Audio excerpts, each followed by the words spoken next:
नमस्कार दोस्तों, मैं हूं सुमन चौधरी और सक्सेस प्लस अकेडमी के प्लेटफॉर्म पर आप सभी का हार्दिक स्वागत है। तो दोस्तों, जैसा कि आप जानते हैं और जो लोग नहीं जानते, मैं उनको ये बताना चाहूँगा कि हमारी एक सीरीज चल रही है जिसमें हम चीन के इतिहास और इसके दर्शन का विस्तृत तौर पे अध्ययन कर रहे हैं और ये जानने का प्रयत्न कर रहे हैं कि over the period of time चीन की जर्नी कैसी रही है, चाहे वो इसकी पॉलिटिकल जर्नी हो, चाहे वो इसकी इंटेलेक्चुअल जर्नी हो। तो इसकी पॉलिटिकल जर्नी को जानने के लिए हमने इनकी विभिन्न सभ्यताओं के बारे में पढ़ा, इनकी विभिन्न डायनेस्टीज़ के बारे में पढ़ा और कई पॉलिटिकल इवेंट्स के बारे में पढ़ा, जैसे कि Chinese civil war, China Taiwan conflict. इन चीज़ों को हम पढ़ चुके हैं और अभी भी पढ़ ही रहे हैं। कुछ एक डायनेस्टी आपकी बची है जिसको अभी हम पढ़ेंगे। अब इसकी इंटेलेक्चुअल जर्नी की अगर बात आती है तो उसको पढ़ने के लिए हमने इसकी विभिन्न फिलोसॉफिकल स्कूल ऑफ थॉट्स को पढ़ा। फॉर एग्जांपल जो 100 स्कूल ऑफ थॉट्स हैं, जिसमें कन्फ्यूसिज्म, टाओइज्म, लीगलिज्म, मोहिज्म जैसी फिलोसॉफीज आती हैं, उनको हम पढ़ चुके हैं। और जो कुछ इवेंट्स बचे हैं उनके बारे में हम आने वाले वीडियोज़ में पढ़ेंगे। लेकिन सबसे पहले मैं आपको यही रिकमेंड करूँगा कि आप ये वीडियो ज़रूर देखें जिसमें हमने चाइना के इतिहास को विस्तृत तौर पे पढ़ा है। कंप्लीट हिस्ट्री ऑफ चाइना को हमने 2 घंटे में समाहित किया है और चाइना के इतिहास में, चाइना की धरती पे जब से इंसान रहना शुरू हुआ, जिसके अवशेष मिलते हैं तकरीबन 17 लाख साल पुराने, जिसे पैलियोलिथिक पीरियड कहा जाता है, वहां से अभी का जो चाइना है, जिसे पीपल्स रिपब्लिक ऑफ चाइना के नाम से आप जानते हैं, जो कि साल 1949 में एक कम्युनिस्ट स्टेट के तौर पे स्टैब्लिश हुआ, वहां तक की हिस्ट्री को हमने पढ़ा है। जिसमें मैंने आपको नियोलिथिक और ब्रॉन्ज पीरियड के कुछ कल्चर्स को भी पढ़ाया, सेपरेटली भी पढ़ाया और इस वीडियो में भी पढ़ाया। उसके बाद अर्ली डायनेस्टी पीरियड में हमने 3 डायनेस्टीज को पढ़ा। ये आपको टाइम नजर आ रहा है कि 2070 से 221 बीसी के बीच का। फिर इंपीरियल चाइना यानी शाही चीन का इतिहास, जो कि 220-21 बीसी से लेके 1912 एडी तक चलता है, यानी 20वीं शताब्दी तक चलता है, इसको हम पढ़ रहे थे। तो इसमें हमने इन सभी डायनेस्टीज को पढ़ा है। जैसे सबसे पहली चाइना के इतिहास की डायनेस्टी है वो शिया डायनेस्टी है, फिर शांग डायनेस्टी आती है, फिर जो डायनेस्टी जो कि चीन के इतिहास की सबसे लंबे समय तक रूल करने वाली डायनेस्टी थी। उसके बाद इंपीरियल चाइना की पहली डायनेस्टी, जिसे चिन डायनेस्टी कहा जाता है, और इस चिन डायनेस्टी के नाम पे ही चीन नाम पड़ा, जिस देश का, चीन या चाइना। तो इसे पढ़ा जाता है CHIN के रूप में और लिखा जाता है QIN के नाम में। फिर उसके बाद कई डायनेस्टीज आई, जिसमें कुछ प्रोमिनेंट डायनेस्टी थी, जैसे कि हैन डायनेस्टी, जिन डायनेस्टी, स्वे dynasty, Tang dynasty, song dynasty, yuan dynasty, Ming dynasty और अंतिम डायनेस्टी यानी किंग डायनेस्टी। इन सभी डायनेस्टीज को हम पढ़ चुके हैं और इस किंग डायनेस्टी को अभी हम पढ़ेंगे, जो कि चीन के इतिहास की, इंपीरियल चाइना के इतिहास की आखिरी डायनेस्टी थी, आखिरी राजवंश था। इसके अंत के साथ ही रिपब्लिक ऑफ चाइना का इस्टेब्लिशमेंट होता है और मोनार्की का दौर अंत खत्म हो जाता है। ये जो किंग डायनेस्टी है, इसने चीन के इतिहास में सबसे बड़े क्षेत्र के ऊपर रूल किया। ये दुनिया का चौथा सबसे बड़ा साम्राज्य था। विश्व इतिहास के जो सबसे बड़े साम्राज्य रहे हैं उसमें सबसे बड़ा ब्रिटिश साम्राज्य रहा, दूसरे नंबर पे मंगोलियन साम्राज्य रहा, तीसरे नंबर पे रशियन एम्पायर रहा और चौथे नंबर पे कौन सा रहा? ये किंग एम्पायर रहा। तो इस किंग एम्पायर का इतिहास हम पढ़ेंगे। इसके बाद जो है, आपको पता है कि रिपब्लिक ऑफ चाइना आ जाता है, फिर उसके बाद पीपल्स रिपब्लिक ऑफ चाइना आता है 1949 में। तो ये चीन के इतिहास की आखिरी डायनेस्टी थी, आखिरी राजवंश था। ये डायनेस्टी चीन के इतिहास में रही हैं, जिसका मैप आपको नजर आ रहा है, बढ़ता घटता दिख रहा है। कभी कोई डायनेस्टी एक्सपेंड कर रही है, कोई यूनिफाइड हो रही है, कभी चीन का डिफ्रेगमेंटेशन हो रहा है, पॉलिटिकल यूनिफिकेशन, और कभी डी यूनिफिकेशन, सब हो रही हैं यहाँ पे। ये सभी डायनेस्टीज आपको नजर आ रही हैं, जिनको हम एक के बाद एक सभी को पढ़ चुके हैं और अंतिम डायनेस्टी के ऊपर अभी हम पहुंच चुके हैं, जो अभी आपको यहाँ पे मैप में नजर आने वाली है। वो कौन सी डायनेस्टी है? किंग डायनेस्टी, जिसे लिखा जाता है QING, बोला जाता है KING वाले किंग की तरह। तो मिंग डायनेस्टी तक हम पढ़ चुके हैं और अब हम पढ़ेंगे किंग डायनेस्टी, जो कि चीन के इतिहास की सबसे बड़े भूभाग के ऊपर रूल करने वाली डायनेस्टी थी, जिसने चाइना की धरती के ऊपर 1636 से रूल करना शुरू किया था। वैसे पढ़ा जाता है कि 1644 से शुरू किया था। पूरे चाइना पे 1644 में रूल शुरू हुआ, जब मिंग डायनेस्टी का पूरी तरह से अंत हो गया। लेकिन ये जो किंग स्टेट था, पहले एक छोटा किंगडम था, छोटा स्टेट था, वो 1636 में स्टेब्लिश हो गया था। तो ये लास्ट इंपीरियल डायनेस्टी थी, जिसे मांचूस लोगों ने, मांचूस एक ट्राइब थी, बेसिकली सेडेंटरी फार्मर्स की ट्राइब्स थी, जिसके द्वारा ये लीड की गई थी, ये डायनेस्टी, उसके द्वारा इसकी फाउंडेशन रखी गई थी। और ये 1636 में मंचूरिया वाला जो क्षेत्र है चाइना का, वहां पे इसकी फाउंडेशन रखी गई। उसके बाद पूरे चाइना के ऊपर इसने रूल किया। बीजिंग को राजधानी बनाया 1644 में, जब मिंग डायनेस्टी का पतन हो गया। इसने सक्सीड किया मिंग डायनेस्टी को, मतलब मिंग डायनेस्टी से पहले चाइना के ऊपर रूल करती थी, और इसको ओवरथ्रो किसने किया, किंग डायनेस्टी को, शिंजियाई रिवॉल्यूशन। शिंजियाई रिवॉल्यूशन जिसके थ्रू चाइना जो है वहां पे मोनार्की का अंत हुआ और रिपब्लिक ऑफ चाइना का अस्तित्व आया साल 1912 में। ये लार्जेस्ट इंपीरियल डायनेस्टी थी चाइना के इतिहास की। 1790 में जब इसका मैप देखा जाता है तो ये दुनिया की चौथी सबसे बड़ी डायनेस्टी थी, चौथा सबसे बड़ा साम्राज्य था। जैसे कि मैंने अभी आपको बताया कि सबसे बड़ा किसका साम्राज्य था, 19वीं शताब्दी का जो ब्रिटिश एम्पायर था वो दुनिया का सबसे बड़ा साम्राज्य था विश्व इतिहास में।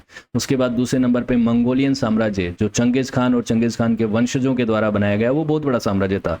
तीसरे नंबर पे रशिया का साम्राज्य, जो कि आज के समय दुनिया का सबसे बड़ा देश है रशिया, वो पहले जब साम्राज्य हुआ करता था तभी भी दुनिया का तीसरा सबसे बड़ा साम्राज्य था। और उसके बाद चौथा सबसे बड़ा साम्राज्य कौन सा था, आपका मिंग साम्राज्य। और इस समय चीन की जो आबादी थी, पॉपुलेशन थी, वो तकरीबन 426 मिलियन थी। कब, 1907 में। 426 मिलियन का मतलब आप समझ रहे हैं 42 करोड़ 60 लाख, इतनी बड़ी आबादी थी, जो कि उस समय दुनिया की सबसे ज्यादा पॉपुलेशन वाली कंट्री थी। अभी आप जानते हैं कि 2021 तक तो चाइना दुनिया का सबसे ज्यादा पॉपुलेशन वाला कंट्री था। अब रिसेंटली भारत ने चीन की पॉपुलेशन को क्रॉस किया है। तो ये जो किंग डायनेस्टी थी, इसके समय से ही चाइना में सबसे ज्यादा पॉपुलेशन का निवास था। तो ये किंग डायनेस्टी है। यहाँ पे आपको ताइवान भी नजर आ रहा है, और ताइवान इसके कंट्रोल में था। और ताइवान आज चीन से अलग है, रिपब्लिक ऑफ चाइना जिसे कहा जाता है वो ताइवान है। और ये जो है इसे पीपल्स रिपब्लिक ऑफ चाइना कहा जाता है, पीआरसी। जो किंग डायनेस्टी का जो क्षेत्र है मेनली वही पीआरसी का भाग बना। कैसे बना वो आगे हम डिस्कस करेंगे, ठीक है। तो अगर हम किंग डायनेस्टी की बात करें तो इसकी शुरुआत होती है नुरहाशी नाम के एक किंग के द्वारा। ये खान था जिसने जिन डायनेस्टी की शुरुआत करी थी, लेटर जिन डायनेस्टी करी थी। उसके बाद इसके बेटे होंगताई जी ने इसका नाम रख दिया था, जिन का नाम क्या रख दिया था, किंग रख दिया था। किंग डायनेस्टी की शुरुआत हुई थी। उसके बाद सूजी कांशी, जो कि चाइना के इतिहास के सबसे लंबे समय तक रूल करने वाले एम्परर थे। उसके बाद देखिए और नए नए एम्परर आए, कई सारे एम्परर आए। एक एम्प्रेस आई बहुत इंपॉर्टेंट, जिसका नाम था शीशी। उसके बाद देखिए इस समय पे कई और एम्परर और एम्प्रेस ने जो है अपना प्रभाव छोड़ा, उनका इन्फ्लुएंस था यहाँ पे। उसके बाद टाओ जिंग एम्परर, और उसके बाद देखिए कौन कौन से एम्परर आते हैं। और अंतिम एम्परर जो थे वो थे प्यूई।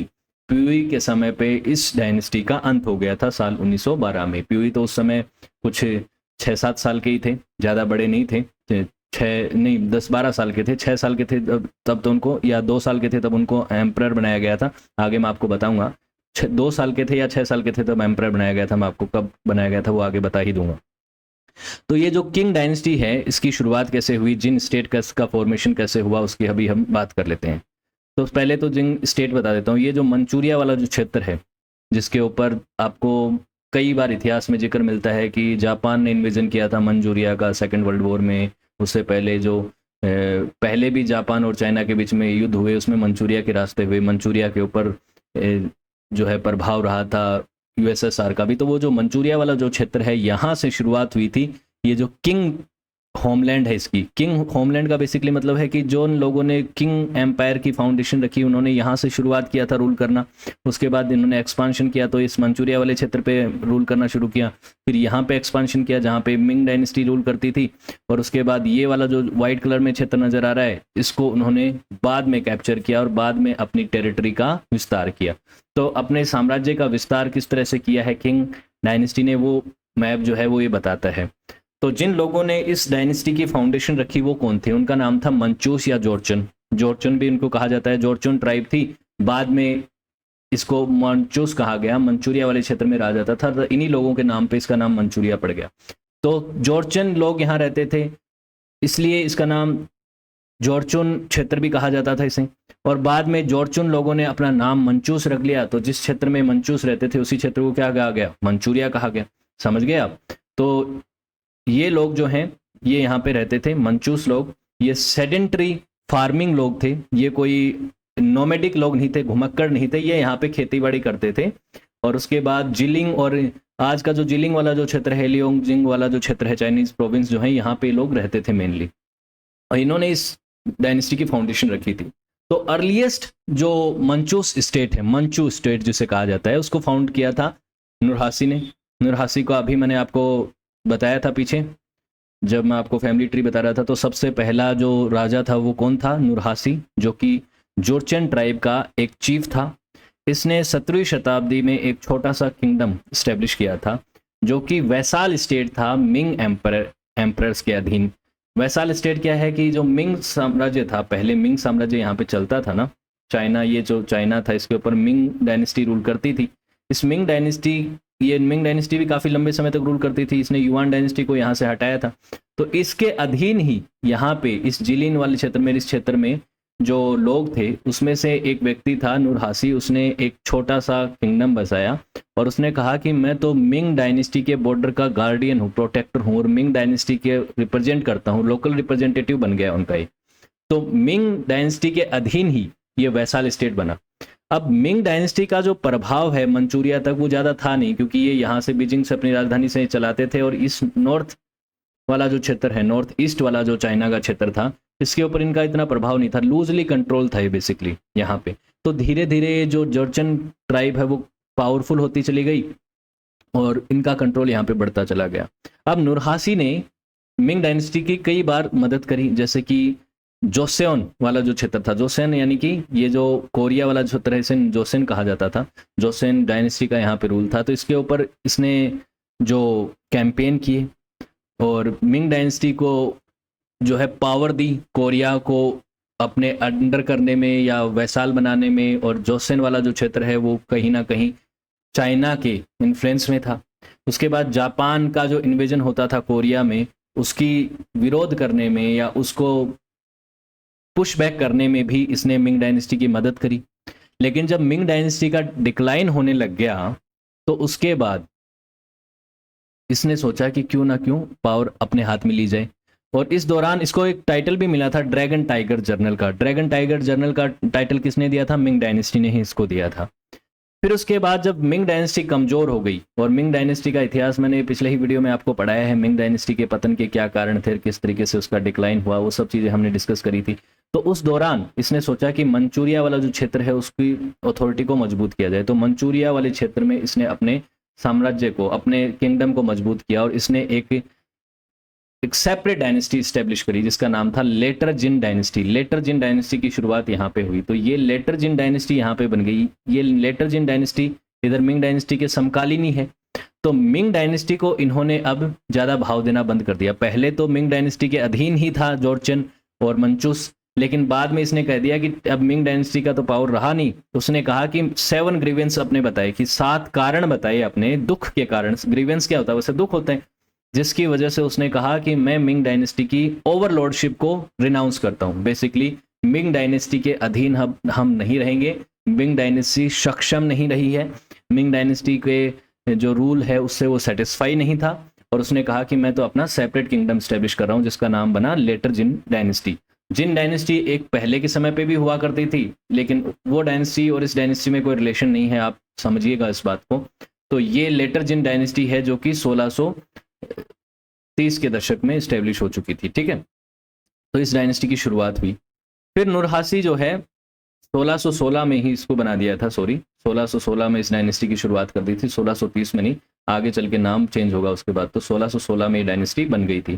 फिर आगे चल के क्या होता है कि ये तो मर गया, नुरहासी की तो मृत्यु हो गई 1626 में। 1626 में इसकी मृत्यु हो गई, और उसका बेटा जिसका नाम था होंग ताइजी, वो जो है वो सत्ता में आता है। होंग ताइजी जो आता है तो उसके बाद उस समय तक मिंग डायनेस्टी और ज़्यादा कमज़ोर हो चुकी थी, और उस समय एक काम था कि मिंग डायनेस्टी ने कुछ पोर्टुगीज कैनन्स खरीद लिए थे। पोर्टुगीज कैनन्स खरीद लिए थे, मतलब बारूद गोले, और उनके हथियार मजबूत हो गए थे। तो एक बार होंग ताइजी को जो है हार का सामना करना पड़ा मिंग डायनेस्टी से, क्योंकि मिंग डायनेस्टी चाहती थी कि मंचूरिया वाला क्षेत्र जो है वो हमारे हाथ से जा रहा है, लेटर जिन डायनेस्टी और नुरहासी और उसके वंशज जो हैं वहाँ पे कंट्रोल अपना स्थापित कर रहे हैं। तो उसने अटैक करा, तो कुछ क्षेत्र जो है उसके हाथ से चला गया 1634 में। लेकिन उसके बाद होंग ताइजी को मंगोलियंस ने सपोर्ट किया। मंगोल जो इनके इस साइड में थे ही आपको दिखते हैं, मंगोल किस साइड में थे? इनके इस साइड में मंगोल ही थे, ये मंगोल ही तो थे, मंगोल, ये सब मंगोल थे। तो इन्होंने मदद करी तो इन्होंने एक डायनेस्टी की शुरुआत जो करी थी, जिसे लेटर जिन डायनेस्टी कहा जाता था, उसको रीनेम कर दिया और इसका नाम रख दिया great king. Great king dynasty 1636 में इसकी शुरुआत कर दी इन्होंने। तो बेसिकली लेटर जिन डायनेस्टी का नाम ही इन्होंने 1636 में बदल के ग्रेट किंग कर दिया। ग्रेट किंग क्यों करा? किंग का बेसिकली चाइनीज भाषा में मतलब होता है क्लियर और प्योर, तो प्योर डायनेस्टी। और जो ट्राइब का नाम था जोरचेन, उसको नाम चेंज करके इन्होंने मानचू कर दिया। तो मानचू स्टेट बना था सबसे पहले greater king, great king dynasty बनी। और यहाँ पे इन्होंने उसके बाद मैंडेट ऑफ हेवन को भी क्लेम करना शुरू कर दिया। मैंडेट ऑफ हेवन का जो कॉन्सेप्ट है चाइना की हिस्ट्री में, वो बहुत महत्वपूर्ण है। ये मैंने सेपरेटली भी वीडियो बना के आपको पढ़ाया था। इसमें बेसिकली ये कॉन्सेप्ट हुआ करता था कि स्वर्ग की पूजा करते थे चाइना के लोग, और उनका एक बिलीफ था कि हेवन से किसी व्यक्ति को जब ये अधिकार दिया जाता है, स्वर्ग से जब अधिकार दिया जाता है कि वो लोगों के ऊपर रूल करे, तो उसे मैंडेट ऑफ हेवन कहा जाता है। तो कई राजाओं ने ऐसे क्लेम किए इतिहास में, कई डायनेस्टीज के जो फाउंडर्स थे उन्होंने क्लेम किए कि उनको मैंडेट ऑफ हेवन मिला है, स्वर्ग से आधिकारिक आदेश मिला है कि वो चाइना के लोगों के ऊपर रूल करें। इसे मैंडेट ऑफ हेवन कहा जाता है। और ये जो मैंडेट ऑफ हेवन है, ये किसी व्यक्ति को मिल सकता है और उससे छिन भी सकता है। ऐसा नहीं कि हमेशा ही रहेगा वो मैंडेट ऑफ हेवन, उसके साथ कुछ जिम्मेदारियां भी मिलती हैं। वो जिम्मेदारियां अगर कोई व्यक्ति फुलफिल नहीं कर पाएगा, कोई राजा फुलफिल नहीं कर पाएगा, तो वो मैंडेट ऑफ हेवन उससे छिन सकता है। तो होंग ताईजी जो है, ये कोई ताईजी नहीं है जो हम हिंदी में ताईजी ताऊजी बोलते हैं, वो वाला नहीं है, लेकिन चाइनीज भाषा में तो होंग ताईजी जो है, उसकी जब मृत्यु होती है 1643 में, तो उसके बाद एक पावर स्ट्रगल शुरू हो जाता है। देख, मैंडेट ऑफ हेवन मिलेगा कैसे इनको, मैंडेट ऑफ हेवन को इस्तेमाल कैसे करेंगे, उसकी बात अभी हम करेंगे ना। तो ये अचानक से इसकी मृत्यु हो जाती है 1643 में। तो एक पॉलिटिकल स्ट्रगल शुरू हो जाता है कि भाई आगे चल के राजा कौन बनेगा। सक्सेशन की लड़ाई हो जाती है। तो एक इसका भाई होता है, हाफ ब्रदर होता है डोरगोन, और एक इसका बेटा होता है हुगे। इनके बीच में लड़ाई होती है।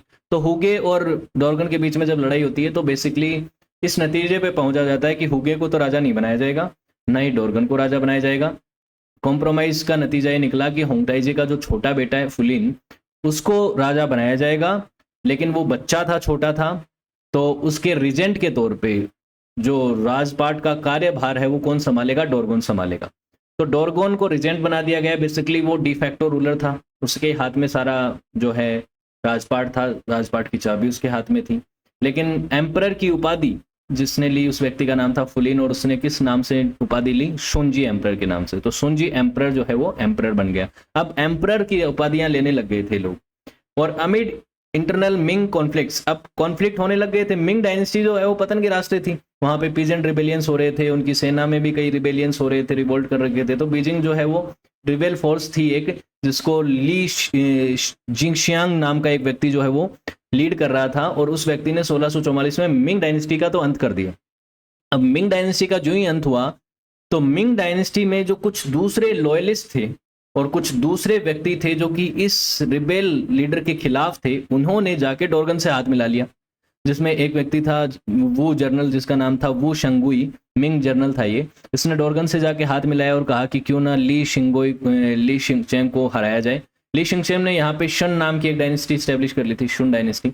लेकिन ये शुन डायनेस्टी चल नहीं पाई, क्योंकि डोरगन और मिंग जनरल वू शिंगाई ने मिल के अटैक किया बीजिंग पे और इस व्यक्ति को हरा दिया। और उसके बाद नई डायनेस्टी की शुरुआत हुई, वो थी किंग डायनेस्टी। तो इस तरह से किंग डायनेस्टी की शुरुआत होती है। तो ये चीज आप समझिए कि किंग डायनेस्टी स्टैब्लिश तो पहले ही हो चुकी थी, 1636 में बन चुकी थी, और इधर मिंग एम्पायर भी था। लेकिन मिंग एम्पायर में कुछ इंटरनल कॉन्फ्लिक्ट और रिबेलियंस की वजह से जब इसका पतन हुआ, यहाँ पे एक छोटे से समय के लिए शुंग डायनेस्टी आई।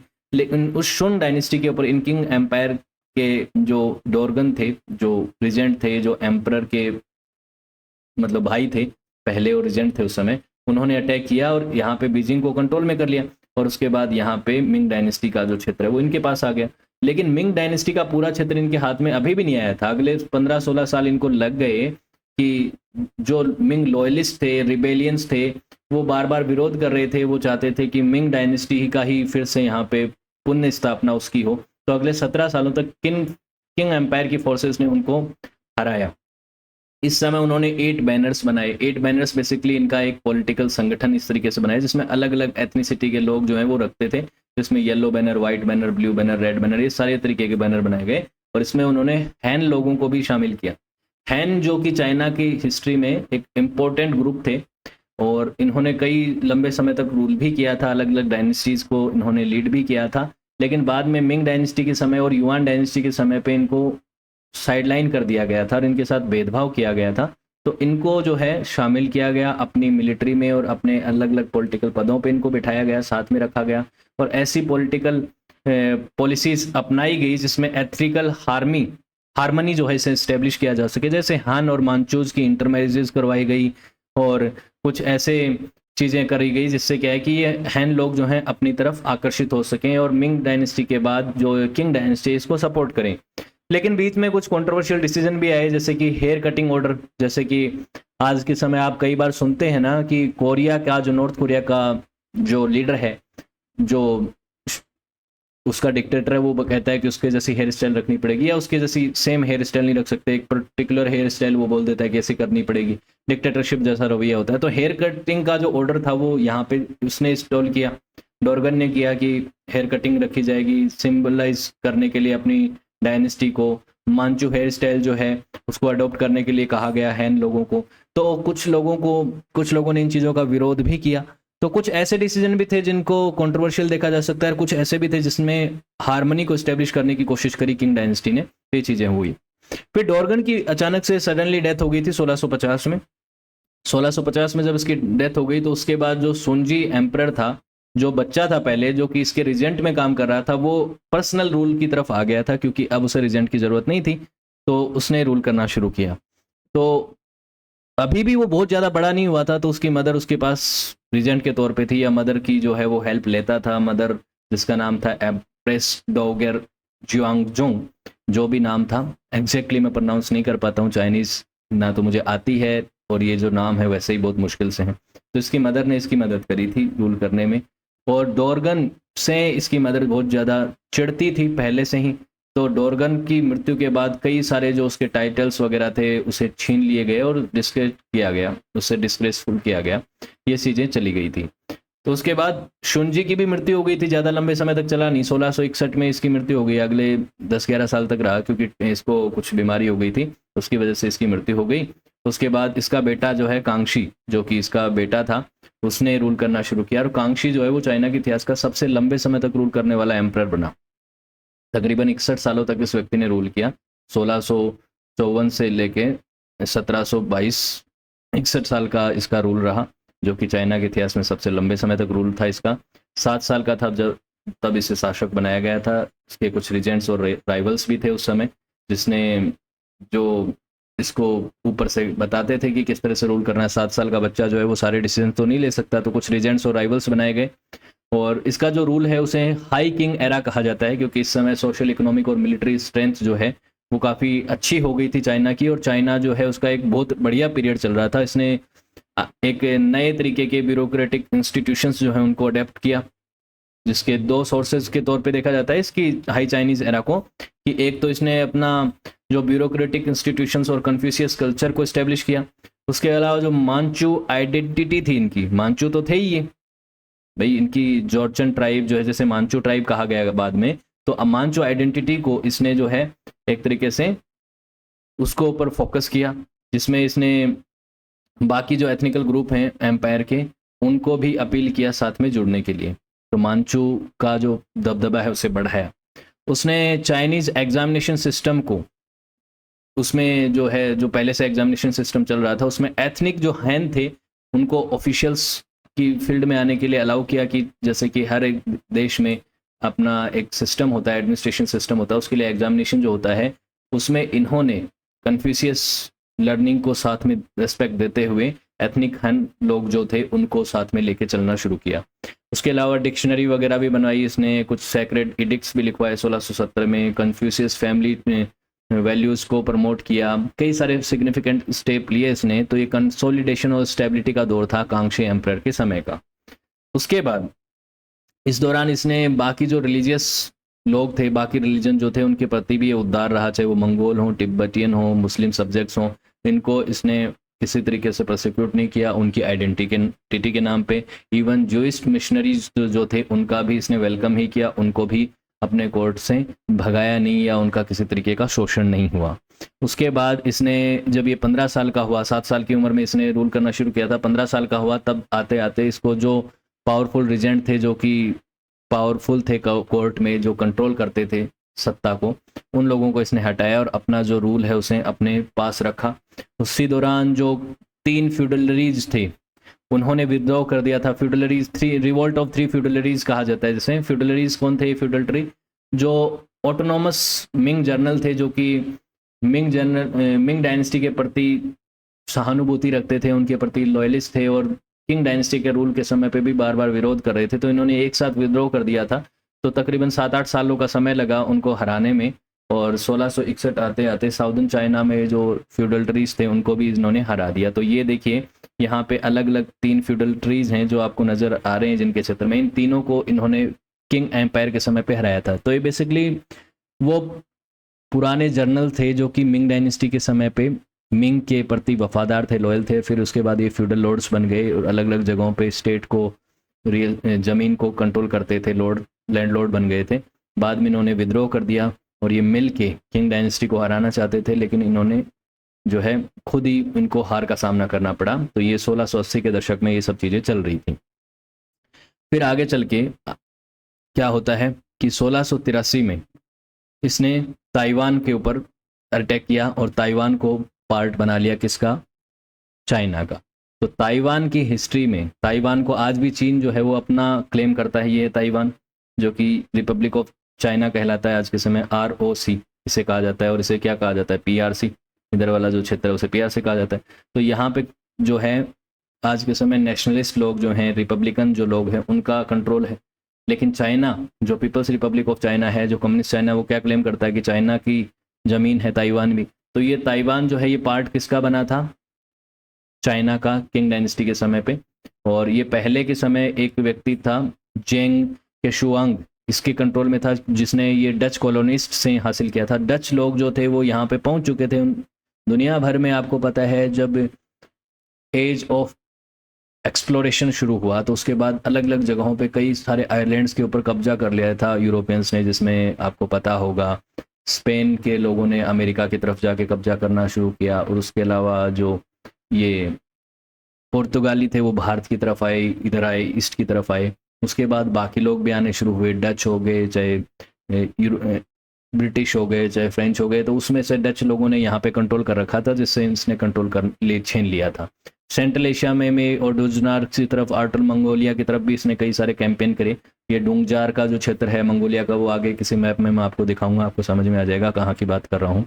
उसके बाद जब मंगोलिया वाले क्षेत्र के साथ इनका कॉन्फ्लिक्ट हुआ, मंगोलिया के कई क्षेत्रों को जीत लिया, तो उसके बाद रशिया के साथ भी कॉन्फ्लिक्ट शुरू हुए, जिसके बाद ट्रीटी ऑफ नेशिंग जो है 1689 में साइन की गई, जिसको कह सकते हैं आप अगले 200 सालों तक ये ट्रीटी ठीक ठाक बनी रही और चाइना के और रशिया के संबंध ठीक रहे। लेकिन बीच में कुछ कुछ कॉन्फ्लिक्ट होते रहे हैं, जिसमें कभी रशिया को और कभी चाइना को जो है दिक्कतें हुई। तो ये मैप आप देख ही रहे हैं, डुंगजार वाला जो क्षेत्र है, इसके ऊपर भी कैंपेन किए थे। देखिए 1755 के आसपास के क्षेत्र में यहाँ पे किए। तो ये जो क्षेत्र जो कि मंगोलियंस के कंट्रोल में हुआ करता था, इसको भी इन्होंने अपने क्षेत्र में लिया। और रशिया के साथ जो बॉर्डर डिस्प्यूट थे उनको भी इन्होंने रिजोल्व किया। कुछ बॉर्डर इश्यूज थे जिनको अलग अलग ट्रीटीज के थ्रू इन्होंने ठीक करने की कोशिश करी। तो इनका जो प्रभाव आपको नजर आ रहा है किंग एम्पायर का, किंग और डुंगजार का वॉर को देखते हुए दिखाया हुआ है, तो वो इस क्षेत्र में था। ठीक है, तो शुरुआत हुई थी मंचूरिया वाले क्षेत्र से और उसके बाद धीरे धीरे देखिए कैसे मिंग डायनेस्टी जो है वो पावरफुल होती चली गई और ये क्षेत्र इनको मिंग के थ्रू मिल गया और इस क्षेत्र को इन्होंने एनेक्स कर लिया या कैप्चर कर लिया और एक्सपांशन के थ्रू हासिल कर लिया। उसके बाद कांगशी एम्परर के समय पे ही दलाई लांबा, जो कि दलाई लांबा पद हुआ करता था तिब्बत में, आज भी दलाई लांबा का पद है। दलाई लांबा जो है अब तो तिब्बत में नहीं रह सकते क्योंकि चाइना ने तिब्बत को एनेक्स कर लिया 1950 के दशक में, 50-60 के दशक में उस समय। लेकिन अभी जो दलाई लांबा है वो 15वें दलाई लांबा है। इससे पहले 14 और दलाई लांबा हो चुके हैं। तो दलाई लांबा जो है वो एक पद है। अब तो आगे दलाई लांबा होंगे या नहीं होंगे ये भी गारंटी नहीं है कि ये आखिरी दलाई लांबा है, क्योंकि दलाई लांबा का जो पद है वो तिब्बतियन बुद्धिस्ट रिलीजन जो है उसमें पॉलिटिकल पद भी है और रिलीजियस पद भी है। तो दलाई लांबा जो है वो पॉलिटिकल लीडर के तौर पे 5वें दलाई लांबा जो है वो किंग डायनेस्टी के समय पे उनको इंस्टॉल कर दिया गया था तिब्बत में। और तिब्बत जो है वो कहीं ना कहीं इन्फ्लुएंस में था किंग डायनेस्टी के। तिब्बत के ऑटोनॉमी मिली हुई थी, लेकिन ओवरऑल कंट्रोल जो है वो कहीं ना कहीं किंग डायनेस्टी का था।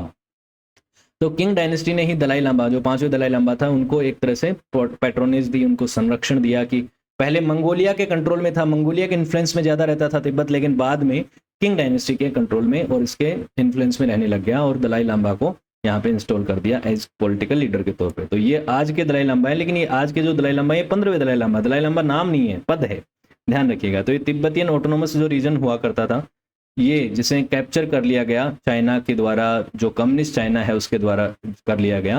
तो ये जो क्षेत्र है इसे दलाई लामा जो है पॉलिटिकली गवर्न करते थे पांचवें दलाई लामा के समय पे। देखिए यहाँ पे इस मैप में कुछ दिक्कतें भी है। देखिए इंसाइक्लोपीडिया ब्रिटानिया का द्वारा मैप लिया गया है, इसमें कुछ क्षेत्र जो है भारत और पाकिस्तान और चीन के कुछ ऐसे बताए गए हैं कि ये क्लेम उसके द्वारा किया जाता है, लेकिन हम सब जानते हैं कि भारत का ये क्षेत्र है जिसको एक तरफ पाकिस्तान ने कुछ क्षेत्र जो ऑक्यूपाई कर रखा है, जैसे पाकिस्तान ऑक्यूपाइड कश्मीर और अक्साई चीन को कश्मीर ने इलीगली ऑक्यूपाई कर रखा है साल 1962 की लड़ाई के बाद। तो उसकी तरफ ध्यान मत दीजिएगा, मैं आपको तिब्बतियन ऑटोनॉमस रीजन को दिखाने के लिए इस मैप का इस्तेमाल कर रहा हूँ।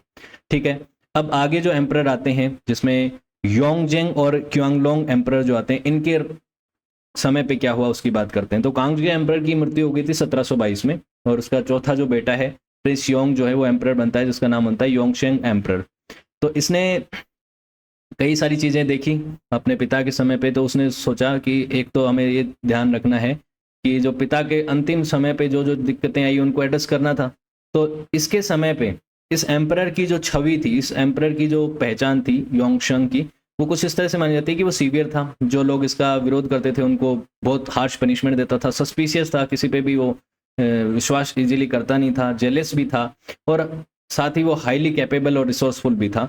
तो इस तरह से उसको देखा जाता है कि वो व्यक्ति जो है वो हर किसी पे भरोसा नहीं करता था, और जो लोग उसका भरोसा तोड़ने की कोशिश करते थे या उसका विद्रोह करने की कोशिश उसके खिलाफ करते थे, उसके प्रति वो उसको बिल्कुल भी बख्शता नहीं था, सीवियर था, और कुछ मामलों में जेलस भी था, लेकिन कैपेबल और रिसोर्सफुल भी था। और उसको एक exceptional state, modern state maker के तौर पे भी कुछ स्कॉलर्स देखते हैं। उसने कन्फ्यूशियस ऑर्थोडॉक्सी को प्रमोट किया, और जो अनऑर्थोडॉक्स सेक्ट थे, चाहे वो क्रिश्चियनिटी हो, चाहे वो और दूसरे फॉरेन रिलीजन्स हों जो कि चाइना में पहुंच चुके थे अलग अलग मिशनरी के द्वारा, उसको इसने आउटलो कर दिया और उनको एक्सपेल कर दिया कि यहाँ से निकलो, तुम्हारी कोई जरूरत नहीं है, हमारे पास अपने रिलीजन है और तुम यहाँ पे अपने रिलीजन का प्रमोशन नहीं करोगे। इस तरीके की बात इसने करी। तो रिलीजियसली टॉलरेंट नहीं था। उसके बाद उसने अपने पिता के पैलेस मेमोरियल सिस्टम को जो है एक्सपेंड किया, जिसमें उसने बेसिकली ब्यूरोक्रेसी और जो एडमिनिस्ट्रेशन के बीच में, एम्परर के बीच में जो एक तनाव था उसको कम करने के लिए पावर अपने पास रखी, ब्यूरोक्रेसी इंटरसेप्शंस को बाईपास किया।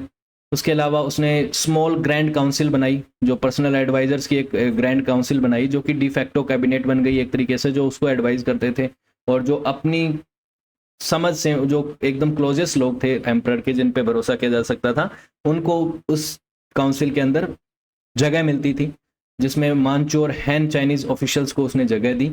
और ये जो है डिफैक्टो कैबिनेट बन गई। आगे चल के आगे के एम्परर्स के द्वारा भी इसी काउंसिल के ऊपर ज़्यादा भरोसा किया जाता था, और यही काउंसिल जो है वो राजा को मदद करती थी। तो ये काउंसिल जो है वो हर एक राजा, हर एक एम्परर अपने अपने हिसाब से चुनता था लोगों को।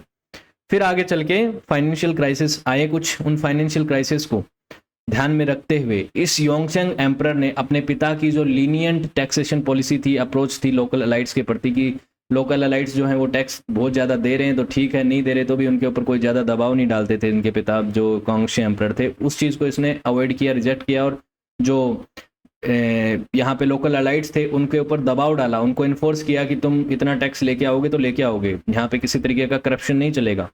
जिसके बाद क्या हुआ कि कुछ जो लोकल अलाइट्स थे उन्होंने इसका विरोध किया, अपोजिशन उन्होंने अपोज करने की कोशिश करी, लेकिन कई लोगों को उसने वहाँ से उनके पदों से हटा दिया, और कुछ वायलेंस भी हुई तो उन कई लोगों को उसने मारवा वरवा दिया, और उसके बाद इस तरीके के विरोधों को दबाया। तो इस तरह से उसका रेंज चला। उसके बाद डिप्लोमेटिक और स्ट्रेटेजिकल चैलेंज भी आए। तो उसने 1727 में मांचू टीम के द्वारा एक ट्रीटी ऑफ क्याटा जो है रशिया के साथ ड्राफ्ट करवाई, जिसमें किंग टेरिटरी, और मतलब बेसिकली यहाँ पे मैं आपको बोल रहा था ना कि मंगोलिया की जो जगह है, इस जगह को जीत लिया तो यहाँ पे रशिया के साथ बॉर्डर डिस्प्यूट होने लगे कुछ, उन डिस्प्यूट्स को रिजोल्व करने के लिए ये ट्रीटी साइन करी गई थी। और इस ट्रीटी को साइन करने के बाद कुछ चीज़ें जो है वो 1727 में मंगोलिया और रशिया नहीं, रशिया और चाइना के बीच में चीज़ें थोड़ी ठीक हो गई। उसके बाद जुंगार जो थे, जो इनके साथ इसके पिता की भी चलती थी, कॉन्फ्लिक्ट चलते थे, इधर जो लोग रहते थे मंगोलियंस, उनको भी इसने जो है उनके साथ भी डील करी बेसिकली, उस क्षेत्र में भी अपने साम्राज्य का विस्तार किया। ठीक है, बहुत डिटेल में नहीं जाएंगे क्योंकि अपना भारत का तो कोई राजा है नहीं इतने डिटेल में हम इसके बारे में डिस्कस करें। तो बेसिकली ये जोंगजार खानेट्स जो हैं इनके साथ डील करने का बेसिकली मतलब इनके साथ जो लड़ाइयाँ हुई, इनसे किस तरह से इनको सबड्यू करना है। और उसके बाद रशिया के साथ जो बॉर्डर शेयर होते हैं उनके साथ, क्योंकि रशियन एम्पायर एक बहुत पावरफुल एम्पायर था, तो उस एम्पायर के साथ कुछ जो है डिप्लोमेटिक रिलेशंस भी इस्टेब्लिश करने हैं। तो ये इस तरीके से इन जगहों पे इस चीज़ों को किया। तो यहाँ जो क्षेत्र नज़र आ रहे हैं जिस तरह से साम्राज्य का रशियन एम्पायर से जो क्षेत्र लूज किया, वो देखिए आप 19वीं शताब्दी में ज़्यादा लूज किया है। 19वीं शताब्दी तो है वो चाइना के इतिहास की एक बहुत ही ऐसा पीरियड था जिसे सेंचुरी ऑफ ह्यूमिलिएशन कहा जाता है। आगे मैं आपको बताऊंगा भी क्यों।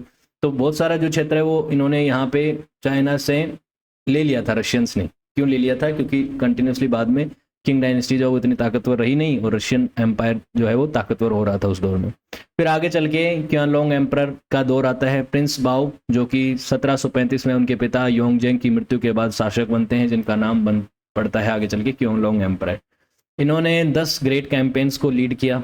10 ग्रेट कैंपेन्स को लीड करने का बेसिकली मतलब है कि कई सारे ऐसे क्षेत्र जिसको इन्होंने अपने साम्राज्य विस्तार में अपने देश में मिलाया, अपनी सीमाओं में, अपनी क्या बोलते हैं एम्पररशिप में एम्पायर का एक्सपेंशन किया। तो मंगोलिया हुआ, जिंगजियांग हुआ, शेचुन, साउदर्न चाइना, तिब्बत, इस क्षेत्रों के अंदर मिलिट्री कैंपेन करे और साम्राज्य का विस्तार किया। तो आप देख रहे हैं ना, ये साम्राज्य विस्तार के देख रहे हैं कहाँ कहाँ प्रोटेक्टरेट तिब्बत को 1751 में मिला, ये सब चीज़ें करके इन साम्राज्य का आउटर मंगोलिया इन क्षेत्रों को जीता। तो ये चीज़ें आप देख सकते हैं। फिर कुछ कल्चरल प्रोजेक्ट्स भी आए इस दौरान। जो क्यानलोंग एम्परर थे उनके समय उन्होंने complete library of the fort treasury बनाई, एक बहुत बड़ी लार्जेस्ट कलेक्शन बनाया चाइनीज़ बुक्स का, इन्होंने बहुत बड़ी लाइब्रेरी बनवाई। उसके अलावा इन्होंने इसके दौर में करप्शन तो हुआ, इस दौर में कल्चरल प्रोजेक्ट्स कई सारे चलाए गए। तो उनका एक खास फेवरेट ऑफिशियल था जिसका नाम था हेशियन। ये काफ़ी करप्ट, भ्रष्ट माना जाता था और इसके भ्रष्टाचार की वजह से कई लोग इसे नापसंद करते थे। लेकिन ये राजा का करीबी था तो कुछ समय तो चल गया, लेकिन उसके बाद इसका जो बेटा आया राजा का क्यानलोंग, जिसका नाम था जियोशिंग एम्परर, उसने इसको हटा दिया था। और इसकी वजह से जब हटाया था तो इसने सुसाइड भी कर लिया था आगे चल के। तो वो ऐसी चीज़ें चली। फिर 1796 में क्यानलोंग एम्परर के समय पे ही व्हाइट लोटस सोसाइटी जो थी, जो कि एक बुद्धिस्ट सोसाइटी थी जिसने रिबेल कर दिया था किंग ऑफिशियल्स के खिलाफ। ये व्हाइट लोटस सोसाइटी ने मिंग डायनेस्टी के समय पे भी रिबेल किया था। तो क्यों किया था? करप्शन और मिसमैनेजमेंट की वजह से इन्होंने 1796 में विरोध कर दिया था। तो ये ऐसा विरोध था जैसे कि पहले भी विरोध हो चुके हैं। एक डायनेस्टी जब अच्छा काम नहीं करती थी तो ये व्हाइट लोटस सोसाइटी विरोध करती थी। तो ये जो रिबेलियन हुआ, इसने this rebellion along with the uprising from Muslim sect and Mion tribesmen lasted until 1804 तक ये रिबेलियन चला। उसके बाद इसको सप्रेस कर दिया गया करप्ट और ब्रूटल कैंपेन्स के द्वारा ही। बहुत बुरी तरह से इसको मारा गया, बहुत से लोगों को यहाँ पे मार दिया गया और इस आंदोलन को या ये रिबेलियन जो था इसको ख़त्म कर दिया गया। अब बात करें कि जो चाइना की शुरुआती समय थी, इस समय की 18वीं शताब्दी तक या 19वीं शताब्दी के अर्ली पीरियड तक चाइना जो है वो डोमिनेटिंग पावर हुआ करता था ईस्ट एशिया में। लेकिन उसके बाद जब वो दौर आया जब यूरोपियंस ताकतवर हुए, मंगोलियंस तो कमज़ोर हो चुके थे, तिब्बतियंस इनके सामने लड़ नहीं सकते थे, रशिया का इनके साथ बॉर्डर शेयर होने लग गया था। जो रशिया के साथ इन्होंने जो ट्रीटी हुई थी 1689 में, उसने स्टेबलाइज कर दिए थे रिलेशंस को। लेकिन जो वेस्ट के कुछ और देश थे, यूरोपियन एम्पायर जो थे, जिनका आप दौर देखते हैं कि किस तरीके से फ्रांस, पुर्तगाल, स्पेन, ब्रिटेन, इन्होंने अपना साम्राज्य विस्तार किया, इन्होंने कोलोनाइजेशन किया। दुनिया भर में अलग अलग जगहों पे जाके इन्होंने जगहों के ऊपर कब्जा किया और कोलोनाइजेशन कर लिया दुनिया भर का, चाहे वो एशिया हो, अफ्रीका हो, अमेरिकाज का हो, चाहे ऑस्ट्रेलिया महाद्वीप हो। इन सारे महाद्वीपों पे जाके इन्होंने देखिए किस तरीके से अपनी जो है कॉलोनीज स्थापित करी। भारत को भी अपनी कॉलोनी बनाया था। तो ये जो है इसके साथ देखिए चाइना का भी बॉर्डर लगता है, ठीक है। तो ये जो है ये हेडेक बन गए थे पूरी दुनिया के लिए, तो चाइना के लिए भी हेडेक बने ये। तो ये जो यूरोपियन एम्पायर्स थे और इनका जो इंटरफेरेंस शुरू हुआ, उसकी वजह से किंग डायनेस्टी के ऊपर क्या प्रभाव पड़ा उसकी अभी हम बात करेंगे। तो बहुत बड़ा सिग्निफिकेंट प्रभाव पड़ा। उसकी बात यह है कि यूरोपियन एम्पायर जो है वो एक्सपैंड कर रहे थे, उनके पास उनकी इकोनॉमीज पावरफुल हो रही थी, उनके यहाँ पे इंडस्ट्रियल रिवॉल्यूशन आ चुका था, बेहतर हथियार आ चुके थे, उनकी आर्मीज बेहतर थी, उनके maritime trades, colonial extractions, technological advancement, सब चीज़ें बहुत बेहतर हो चुकी थी in compare to east. China की बात कर लीजिए चाहे आप, और चाहे बात कर लीजिए जापान की, चाहे बात कर लीजिए भारत की, किसी की भी बात कर लीजिए, उस समय यूरोपियन पावर्स जो थी उनका मुकाबला करने की इन देशों में क्षमता नहीं थी, वेपन्स के मामले में या ट्रेड के मामले में, या फिर कह सकते हैं टेक्नोलॉजिकल एडवांसमेंट के दौर बारे में, क्योंकि वहाँ पे टेक्नोलॉजिकल एडवांसमेंट हुआ था किसके थ्रू, इंडस्ट्रियल रिवॉल्यूशन के थ्रू, यहाँ पे नहीं हुआ था अभी तक। तो इन्होंने ये चीज़ें हुई, तो किंग डायनेस्टी की तरफ जब वो आए तो किंग डायनेस्टी ने भी अपनी एक उसको चैलेंज करने के लिए, क्योंकि आपको याद होगा कि 1600 में, सन 1600 में ईस्ट इंडिया कंपनी फॉर्म की गई थी ब्रिटेन में। ब्रिटेन ने ईस्ट इंडिया कंपनी फॉर्म करके क्या कहा था कि एक भारत का जो व्यापार है उस पर मोनोपोली दे दी थी ईस्ट इंडिया कंपनी को, कि तुम ही सिर्फ व्यापार करोगे, किसी और को छूट ही नहीं है। कोई अगर तुम्हारे यहाँ पे व्यापार में दखल करे तो उसके साथ तुम लड़ाई भी लड़ना चाहो तो लड़ सकते हो, हम ब्रिटिश एम्पायर की आर्मी आपका सपोर्ट करेगी। तो उस तरीके से किंग डायनेस्टी ने भी अपना एक कैंटून सिस्टम स्टेब्लिश किया था 1756 में, जिसमें मैरीटाइम ट्रेड जो था, जो समुद्री ट्रेड जो था, उसके ऊपर मोनोपोली स्टेब्लिश करने के लिए चाइनीज मर्चेंट्स को कुछ यहाँ पे ट्रेडिंग राइट्स दे दिए थे। लेकिन इनकी चली नहीं, क्यों? क्योंकि ये उतने ताकतवर नहीं थे जितने कि ब्रिटिश एम्पायर और बाकी जो एम्पायर जो थे उसकी तरह, जैसे स्पेनिश एम्पायर हो गया, पुर्तगाली हो गए, उनकी जैसी इनकी नेवी स्ट्रॉन्ग नहीं थी। क्योंकि मैरीटाइम ट्रेड को कंट्रोल करने के लिए आपकी आर्मी, आपकी नेवी बहुत स्ट्रॉन्ग होनी चाहिए, और सबसे स्ट्रॉन्ग नेवी किसकी थी उस समय 18-19 सेंचुरी में? ब्रिटेन की। द रॉयल ब्रिटिश नेवी जो थी वो सबसे ताकतवर थी, इसीलिए वो सबसे ज़्यादा सक्सेसफुल रही, और सबसे ज़्यादा सक्सेसफुल हुआ उनका साम्राज्य, और दुनिया का सबसे बड़ा साम्राज्य बना 19वीं शताब्दी में। 1793 में ब्रिटिश ईस्ट इंडिया कंपनी, जो कि भारत में अभी तक अपना कंट्रोल जो है वो स्टेब्लिश कर चुकी थी अच्छा खासा। 1793 का दौर देखिए आप, 1793 की बात आप देखें तो 1757 में, 1762-63 में इन्होंने बक्सर और प्लासी जैसी लड़ाइयाँ लड़के इन्होंने बंगाल वाले क्षेत्र को पूरी तरह से कंट्रोल कर लिया था। और उसके बाद तो इन्होंने और भी लड़ाइयाँ लड़ ली थी, चाहे वो कर्नाटिक वॉर्स में फ्रांस को बैकफुट पे धकेलना हो, चाहे और क्षेत्रों को इन्होंने कैप्चर कर लिया था। मद्रास, बॉम्बे और बंगाल में इनका दबदबा बढ़ चुका था ब्रिटिश ईस्ट इंडिया कंपनी का, है ना। तो इस समय ब्रिटिश गवर्नमेंट ने एक अपना वो भेजा, एम्बेसडर भेजा, लॉर्ड जॉर्ज मैकार्टनी, चाइना में भेजा ओपन ट्रेड के लिए, कि हम आपस में ट्रेड रिलेशंस एस्टेब्लिश करेंगे। तो चाइना का जो एम्परर था, क्योलांग एम्परर, उसको लगा नहीं, इस चीज़ की नीड नहीं लगी, उसे लगा कि यूरोपियन गुड्स की तो हमें ज़्यादा ज़रूरत है नहीं, हमारा तो ट्रेड सरप्लस है, हमारी गुड्स की ज़रूरत है यूरोपियंस को, हमें उनकी गुड्स की ज़रूरत नहीं है, चाहे वो चाइना का सिल्क हो, चाहे चाइना की बाकी चीज़ें हों, तो वो चीज़ें जो है वो यूरोपियन चाइना से खरीदते थे, चाइना ज़्यादा चीज़ें यूरोपियन से नहीं खरीदता था। तो वो जो ट्रेड इम्बैलेंस था उसको मैनेज करने के लिए चाइना के यहाँ पे जॉर्ज मैकार्टनी को ब्रिटिश एम्पायर ने भेजा था, लेकिन चाइना के एम्परर ने इस चीज़ को मना कर दिया।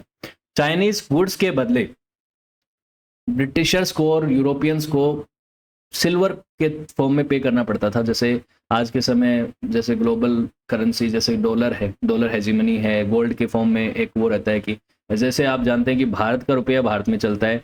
अब भारत के रुपये को आप अगर कहोगे कि मिडिल ईस्ट के किसी देश में, जैसे सऊदी अरब में आप भेजोगे कुछ सामान, सऊदी अरब से खरीदोगे, तो आप ये तो है नहीं कि रुपये में पैसा दे दोगे उनको, किलो रुपये ले लो, वो कहेंगे हम रुपये का क्या करेंगे। तो इसको क्या करना पड़ेगा, या तो गोल्ड में खरीदना पड़ेगा कुछ वहाँ से सामान, जैसे ऑयल खरीद रहे हैं, या फिर एक इंटरनेशनल जिस करेंसी की ज़्यादा महत्वता है, for example American dollar, US dollars में खरीदना पड़ेगा। तो उसी तरीके से उस समय जब ट्रेड होता था तो सिल्वर के रूप में होता था, सिल्वर पे करना पड़ता था, चांदी के रूप में वो देते थे। तो उसके बाद ओपियम वॉर्स वे क्यों हुए उसकी बात करते हैं। ओपियम वॉर्स को मैं सेपरेटली भी पढ़ाऊंगा, लेकिन शॉर्ट में यहाँ पे बढ़ा देता हूँ।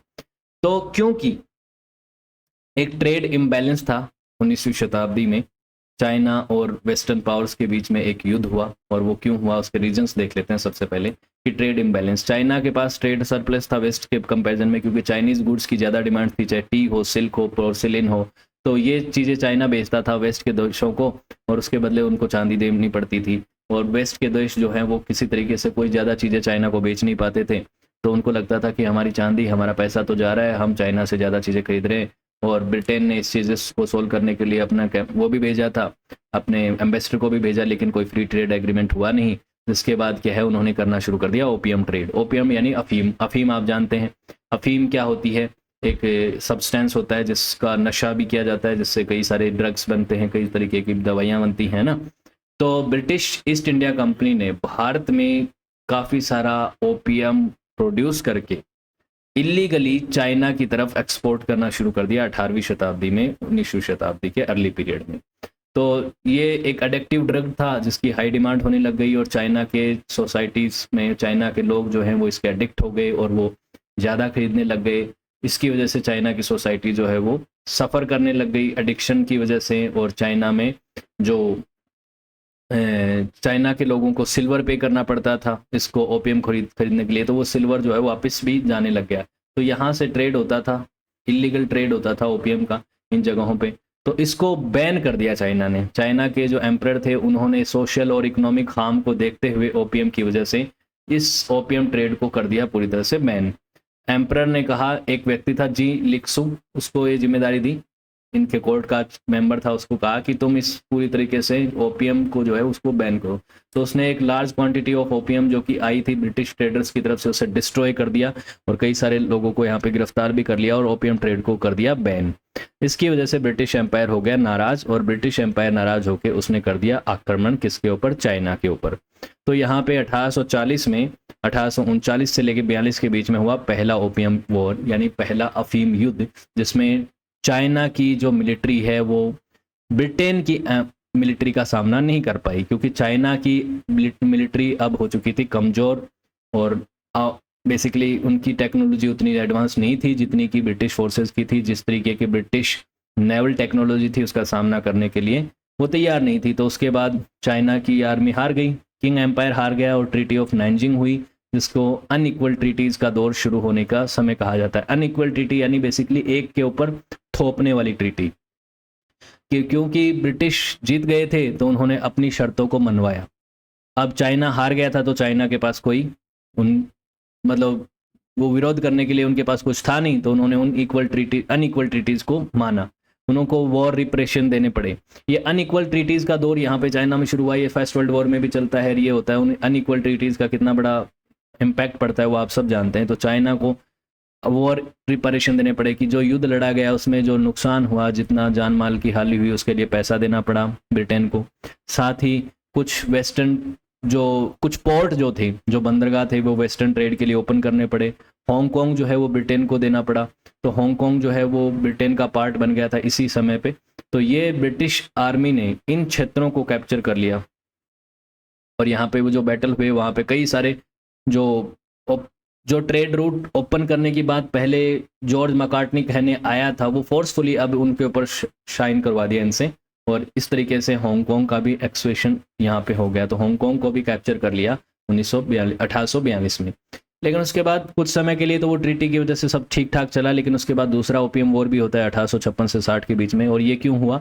इसका रीज़न था कि एक एरो नाम की शिप थी, उसके ऊपर चाइनीज़ ऑफिशियल्स ने अटैक कर दिया था एक बार। ब्रिटिश फ्लैग ये एरो शिप थी, ब्रिटिशर्स के द्वारा ओन की गई थी, और चाइनीज़ मर्चेंट्स इसको इस्तेमाल कर रहे थे। और यहाँ पे जिस तरीके से ट्रीटी ऑफ नानजिंग के जो टर्म्स थे जिसकी वजह से चाइना को हार्म हुआ था, तो कुछ लोग जो नेशनलिस्ट लोग थे और जो अपने देश के अपमान को बर्दाश्त नहीं कर पाए, उन्होंने अटैक कर दिया, जिसकी वजह से ब्रिटिशर्स को मौका मिल गया। उन्होंने फ्रांस के साथ मिल गया। अब फ्रांस के साथ ब्रिटेन के रिश्ते अभी ठीक हो चुके थे। पहले 18वीं शताब्दी में तो आप जानते हैं कि ब्रिटेन और फ्रांस ने कई सारे आपस में लड़ाइयाँ लड़ी हैं, लेकिन बाद में ये एक दूसरे के साथ ही बन गए थे। तो ब्रिटिश, फ्रांस और फिर यूनाइटेड स्टेट्स और रशिया, इन सब ने मिलके चाइना को फिर से दबाव में डालने की कोशिश की और कई सारे कंसेशंस हासिल किए। दूसरा ओपियम वॉर इनके ऊपर कर दिया। दूसरी बार युद्ध किया। ओपियम का ट्रेड यहाँ पे हो ही रहा था, इसका नाम ओपियम ट्रेड वापस रख दिया गया, और एंग्लो फ्रेंच फोर्सेस ने मिलके बीजिंग के ऊपर आक्रमण किया 1860 में, और कई सारी लूट और कैप्चरिंग की गई, और फिर से मजबूर किया गया चाइना को कंसेशन देने के लिए। कोवलोंग पेनिनसुला जो है ब्रिटेन को दिया गया, और कई एडिशनल इंडेमनिटीज़ दी गई। तो बेसिकली अब जो है किंग एम्पायर, जो कि दुनिया का चौथा सबसे बड़ा साम्राज्य तो था, लेकिन उसके बावजूद भी उसको बार बार शर्मनाक हारों का सामना करना पड़ रहा था। तो फर्स्ट ओपियम वॉर से लेके 1945 तक का ये जो दौर है चीन के इतिहास का, इसे क्या कहा जाता है? द सेंचुरी ऑफ ह्यूमिलिएशन, यानी ह्यूमिलिएशन का सामना करना पड़ रहा था। तो देखिए, फर्स्ट ओपियम वॉर और सेकंड ओपियम वॉर में कई सारे बंदरगाह जो है वो ज़बरदस्ती अनइक्वल ट्रीटीज़ के माध्यम से छीन लिए गए और मजबूर किया गया चाइना की किंग डायनेस्टी को कि आप ये वेस्टर्न पावर्स को दोगे, ब्रिटेन, फ्रांस और यूनाइटेड स्टेट्स, फिर आगे आगे चल के देखेंगे आप जर्मनी भी, रशिया भी, सब जो है वो लूट रहे थे, चाइना को लूटने की कोशिश कर रहे थे, ये चीज़ें चल रही थी। तो ये जो दौर चल रहा था तो उसमें कुछ इंटरनल रिबेलियंस भी हुए, जैसे टाइपिंग रिबेलियन हुआ एक 19वीं शताब्दी में, मिड 19th सेंचुरी में, जो कि होंगजियांग नाम के एक व्यक्ति के द्वारा निकाला गया। ये एंटी मांचू अपराइजिंग थी और ये व्यक्ति जो था होंग, ये क्रिश्चियन टीचिंग से बहुत इन्फ्लुएंस था और क्रिश्चियन टीचिंग्स को उस समय अनऑर्थोडॉक्स टीचिंग्स के थ्रू और कई जगह क्रिटिसाइज किया गया था। चाइना की मांचू जो लोग थे वो ज़्यादा पसंद नहीं करते थे, एक बार तो प्रतिबंधित भी किया गया था। ये क्रिश्चियन टीचिंग से इन्फ्लुएंस था और अपने आप को जीसस क्राइस्ट का छोटा भाई मानता था, कहता था मैं तो जीसस क्राइस्ट का छोटा भाई हूँ। इसने जो है एक अपराइजिंग स्टार्ट करी, इसने कई सारी जो प्रथाएं चल रही थी, स्लेवरी, फुट बेंडिंग जैसी प्रथाएं जो थी उसको विरोध किया, बैन करने की बात करी। और इस दौरान कई लोग जो थे इसको, क्योंकि एक क्रिश्चियन व्यक्ति था तो कई वेस्टर्न जो देश थे उन्होंने इसको सपोर्ट भी किया, लेकिन इसकी वजह से 20 से 30 मिलियन लोग जो है मारे गए और इस आंदोलन को 1864 में पूरी तरह से दबा दिया गया, ख़त्म कर दिया गया। अब उसके अलावा कुछ और आंदोलन भी हुए जिसमें मुस्लिम और मियांग पीपल जो थे उन्होंने विरोध करना शुरू किया था, रिबेल करना शुरू किया था। तो इन आंदोलन में वेस्टर्न पावर्स ने किंग डायनेस्टी का सपोर्ट किया उन अपराइजिंग्स में, क्योंकि वेस्टर्न पावर्स को पता था कि किंग डायनेस्टी को तो हम अपने कंट्रोल में रख ही रहे हैं, वो तो अब इतना ताकतवर है नहीं, कल को ऐसा कुछ हो गया कि कोई नई डायनेस्टी आ गई या फिर कोई रिपब्लिकन स्टेट बन गया तो हमारे लिए प्रॉब्लम हो सकती है, क्रिएट हो सकती है। तो इन रिबेलियंस को पावरफुल होते हुए नहीं देखना चाहते थे वेस्टर्न पावर्स, और उस अपराइजिंग्स को दबाने के लिए किंग डायनेस्टी की मदद करी वेस्टर्न पावर्स ने, ताकि किंग डायनेस्टी यहाँ पे रहे और वो एक कमज़ोर डायनेस्टी के तौर पर ब्रिटिशर्स के कंट्रोल में रहे। तो इस तरीके से चीज़ें हुआ। चाइना की आर्मी इस समय इकोनॉमी जो है वो सफ़र कर रही थी, क्योंकि वेस्ट के देशों और इन्होंने काफ़ी सारा एक्सप्लॉयटेशन किया था। तो उसके बाद सेल्फ स्टैंडिंग और स्ट्रेंथनिंग और फ्रस्ट्रेशन के थ्रू जो हुआ, उस दौरान रिफॉर्म्स किए गए, जिसमें टोंगजी रिस्टोरेशन हुआ 1861 में। टोंगजी एम्परर जब सत्ता में आता है 1861 में, तो उससे कहा जाता है टोंगजी रिस्टोरेशन। इसका मकसद था कि वेस्टर्न मिलिट्री टेक्नोलॉजीज़ को अडोप्ट किया जाएगा, कन्फ्यूशियस वैल्यूज़ को अडोप्ट किया जाएगा और अपने देश में फिर से क्या किया जाएगा, रिस्टोरेशन किया जाएगा, फिर से ताकतवर बनाया जाएगा अपने किंग एम्पायर को। तो 5 साल का ये एम्पायर था, लेकिन इसके साथ कुछ इसके जो रिजेंट्स थे वो इन्होंने मिलकर ये कुछ फाइनेंशियल स्ट्रगल को फिर से स्ट्रेंथन करने के लिए और अपने सेल्फ स्ट्रेंथन मूवमेंट को चलाने के लिए, देश को अपने पैरों पे खड़े करने के लिए कुछ मुहिम चलाई, कुछ वो किए गए, रिफॉर्म्स किए गए, जैसे इंस्टीट्यूशनल रिफॉर्म्स किए गए, मॉडर्नाइज किया गया मिलिट्री को, कुछ यूरोपियन आर्मामेंट्स को खरीदा गया कि भाई यूरोप से हम कुछ वो आर्म्स मशीनरी खरीद लेते हैं जिससे हम अपनी मिलिट्री को मजबूत कर सकें, मिलिट्री में रिफॉर्म्स किए जा सकें, मिलिट्री में और फुट आर्मी और चाहे नेवी हो उस दोनों को ठीक किया जाए। फॉरेन अफेयर मिनिस्ट्री जो है उसको इंस्टॉल किया गया कि फॉरेन डिप्लोमेट्स और जो सर्विसेज हैं उनको बेहतर किया जा सके, कि कल को कोई भी दो देशों के बीच में तनाव आता है तो हमें एक फॉरेन मिनिस्ट्री बनाई जानी चाहिए, डिप्लोमेसी के थ्रू चीज़ों को हल किया जाना चाहिए। लेकिन उस दौर में भी चीज़ें कोई ज़्यादा इनके पक्ष में हुई नहीं। डायनेस्टीज़ ने कई सारी ज़मीन को लॉस किया, जिसमें रशियन एम्पायर जो है वो ताकतवर हो चुका था कि उसने, रशियन एम्पायर ने कहा कि फ्रांस और ब्रिटेन से तुम्हें अगर अपने आप को बचाना है और तुम चाहते हो कि हम कल को जब ब्रिटेन और फ्रांस तुम पे अटैक करें तो हम तुम्हारी मदद करें, तो तुम हमको कुछ ज़मीन दो। तो मैंने आपको बताया था 1860 के आसपास के दौर में किस तरीके से ज़मीन दी गई थी। मैं आपको एक मैप दिखा देता हूँ पहले, चाइना और इसकी रशिया के बीच का जो क्षेत्र है, जिसमें ये देखिए 1850 और 60 के दौर में ये देखो कितनी सारी ज़मीन दी गई है रशिया को। और ये रशिया को ये जो ज़मीन दी गई है ये क्यों दी गई है? ये ज़मीन इसलिए दी गई किंग एम्पायर के द्वारा कि कल को रशिया हमारा सपोर्ट करे, अगर रशिया चाइना के ऊपर ब्रिटेन और फ्रांस अटैक कर दें तो प्रोटेक्शन के नाम पे ज़मीन जो है वो दी गई रशिया को। तो इस तरीके से टेरिटरियल लॉस भी हुआ। फिर आगे चल के कुछ रिफॉर्मर्स और यूरोपियन पावर्स के बीच का जो कोऑपरेशन था वो एंड हो गया। कौन सा कोऑपरेशन? जो पीछे देखिए ये मॉडर्नाइजेशन करने के नाम पे जो पहले चीज़ें हुई थी कि भाई हम कुछ चेंज करेंगे आर्मीज के अंदर और यूरोप से कुछ चीज़ें खरीदेंगे और यूरोप जैसा कुछ चीज़ें ऐसा करेंगे ताकि हम अपने आप को स्ट्रेंथन कर सकें, तो कोऑपरेशन ख़त्म हो गया जब एक यहाँ पे मसाकरे हुआ था 1870 में। यहाँ पे एक टाइन सिंह मसाकरे हुआ था बेसिकली, जिसमें फ्रेंच नन जो हैं उनको मार दिया गया था, लोकल लोगों के द्वारा मार दिया गया था। ये फ्रेंच नन जो थी इनके ऊपर कई सारे आरोप लगाए गए थे और इनको मार दिया गया था, जिसकी वजह से फ्रांस जो है वो नाराज़ हो गया। फ्रांस नाराज़ हो गया तो उसके बाद सीनो फ्रेंच वॉर होता है 1884 से 85 के बीच में। इसी दौरान दो युद्ध होते हैं, एक तो सीनो फ्रेंच वॉर और एक सीनो जापानीज वॉर। तो दो तरफ चाइना जो है वो वॉर में फंस गया था। दोनों के बारे में एक एक करके बात करते हैं। तो जब वो दौर था 1858 की बात, पहले थोड़ा सा पीछे चलते हैं। 1858 में फ्रांस ने जो है इंडो चाइना के ऊपर कंट्रोल कर लिया था। इंडो चाइना मतलब आज का वियतनाम, कंबोडिया, लाओस वाला जो क्षेत्र है इसे इंडो चाइना कहा जाता था। इस क्षेत्र के ऊपर इन्होंने कंट्रोल करना शुरू कर दिया था एक के बाद एक। तो ये जो क्षेत्र आपको नजर आ रहा है इसके ऊपर इन्होंने अटैक करना शुरू कर दिया। तो साइगोन में 1862, फिर 1863, ये देख रहे हैं आप। तो इस तरीके से इन्होंने कंट्रोल करना शुरू कर दिया। तो इंडो चाइना का जब कंट्रोल करना शुरू कर दिया तो उसके बाद आगे चल के चाइना के साथ बॉर्डर शेयर होना शुरू हो गया। फ्रांस की जो ओवरसीज टेरिटरी थी या आप कह सकते हैं कॉलोनीज थी इंडो चाइना में, उसके साथ उसके बॉर्डर शेयर होने लग गए। तो फिर उसके बाद सबसे पहले फ्रांस ने एक सरप्राइज अटैक किया था चाइना की साउदर्न फ्लीट के ऊपर जो कि फुरजाओ में थी। यहाँ पे अटैक करा तो यहाँ से शुरू हो जाता है चाइना और फ्रांस के बीच में युद्ध। 1884 की बात है। तो ये युद्ध शुरू होता है। उसके बाद शुरुआती समय में ताइवान के ऊपर इन्वेजन किया था फ्रांस ने, जिसको हल्ट करना पड़ा, पीछे बैकफुट पे जाना पड़ा, क्योंकि यहाँ पे बैटल ऑफ बैंगबो में चाइना की आर्मी ने फ्रांस को हरा दिया था। लेकिन उसी दौरान जापान ने थ्रेट किया चाइना को कि वो भी वॉर में कूद जाएगा अगर उसने संधि पे साइन नहीं किया तो। और उस समय चाइना और जापान का दूसरे फ्रंट पे कोरिया के बॉर्डर, कोरिया वाले क्षेत्र में युद्ध चल ही रहा था। मैं आगे आपको बताऊंगा मंचूरिया और कोरिया वाले क्षेत्र में क्या चल रहा था। तो यहाँ पे आगे चल के निगोशिएशन किए गए और ट्रीटी ऑफ टियानसिन साइन की गई 1885 में, और चाइना ने फ्रांस को वियतनाम के प्रोटेक्टरेट के तौर पे रिकॉग्नाइज किया। बेसिकली वियतनाम में फ्रांस के रूल को एक्सेप्ट कर लिया, फ्रांस की कॉलोनी के तौर पे उसे एक्सेप्ट कर लिया। तो ये चीज़ हुई 1884-85 में। सिनो फ्रेंच वॉर हुआ और उसके पीछे का कारण क्या था?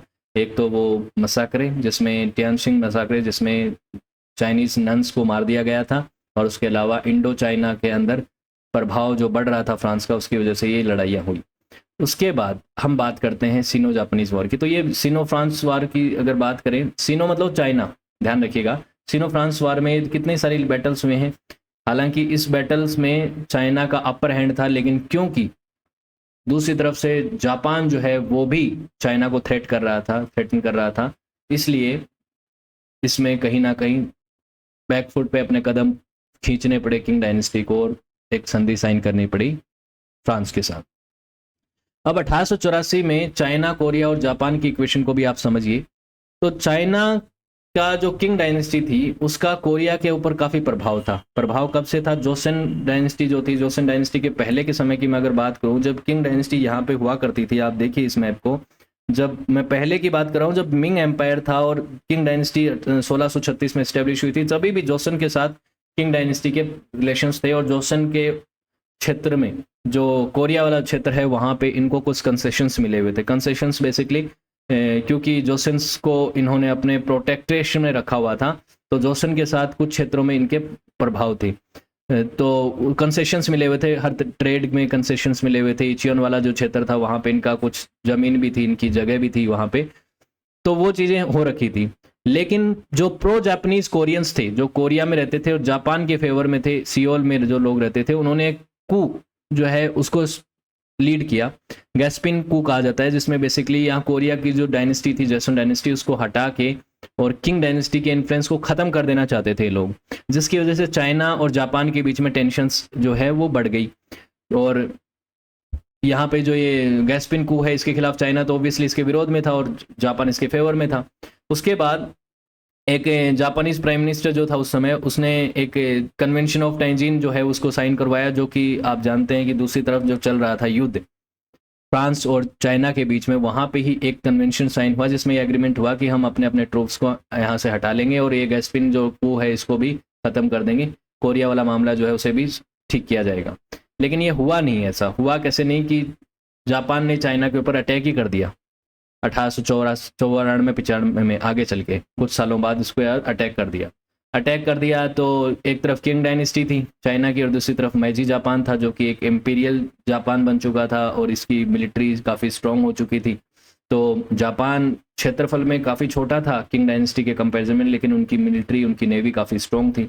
तो जापान और चाइना के बीच में कोरिया के कंट्रोल को लेकर पहला सिनो जापानीज वॉर हुआ 1894-95 में, जिसमें चाइना की आर्मी कमज़ोर, अगेन जापान की मॉडर्नाइज आर्मी के सामने वो नहीं टिक पाई और उसकी वजह से जापान की इस युद्ध में जीत हुई। और उसके बाद एक ट्रीटी हुई, ट्रीटी ऑफ सिमोनोस्की से, कि इस ट्रीटी में चाइना को ताइवान वाला जो क्षेत्र है वो सौंपना पड़ा, किसको? जापान को देना पड़ा। ताइवान का कंट्रोल अब जापान के पास आ चुका था, पेस्कार्डरे और जो आइलैंड्स थे वो भी उसके पास आ चुके थे और कोरिया को एक इंडिपेंडेंट स्टेट के तौर पर रिकॉग्नाइज किया गया। तो कोरिया की इंडिपेंडेंस हो गई, ताइवान जो है वो ताइवान चाइना के हाथ से चला गया जापान के पास, जो कि बाद में आगे चल के वापस मिलेगा, ध्यान रखिएगा, सेकेंड वर्ल्ड वॉर के बाद वापस मिलेगा। उसके बाद इस डिफीट ने चाइना को और कमजोर कर दिया। तो देखते जा रहे हैं आप कि पहले अफीम युद्ध के बाद, फर्स्ट ओपियम वॉर से लेके अभी 1894-95 में सिनो जापानीज वॉर तक क्या स्थिति हो गई है इस चाइनीज एम्पायर की, जो किंग एम्पायर था। यहाँ पे इन वेस्टर्न पावर्स ने, जिसमें चाहे आप बोल सकते हैं ब्रिटेन हो, फ्रांस हो या जर्मनी हो, जर्मनी का आगे नाम आएगा, अभी तो आया नहीं है, अभी आगे बताऊंगा आपको, और चाहे रशिया हो और इवन ईस्ट में जापान हो, इन सब ने मिलके किस तरीके से मिंग डायनेस्टी को ह्यूमिलिएट किया। तो ये ह्यूमिलिएशन कंटिन्यू चल रहा था। फिर आगे चल के एक एम्प्रेस आती है डोंगवेर शिजी, इसका दौर आता है। इसका राइज कैसे होता है कि ये जो डोंगर सिजी थी ये स्टेट अफेयर्स में आती है आगे चल के। पहले तो ये इंपीरियल पैलेस में 1850 के दौर में एक कुकुबाइन के तौर पे एंटर हुई थी। कुकुबाइन मतलब एक हरम की स्त्री थी, ये राजा ने इसको अपने पास रखा हुआ था, ये कोई रानी नहीं थी।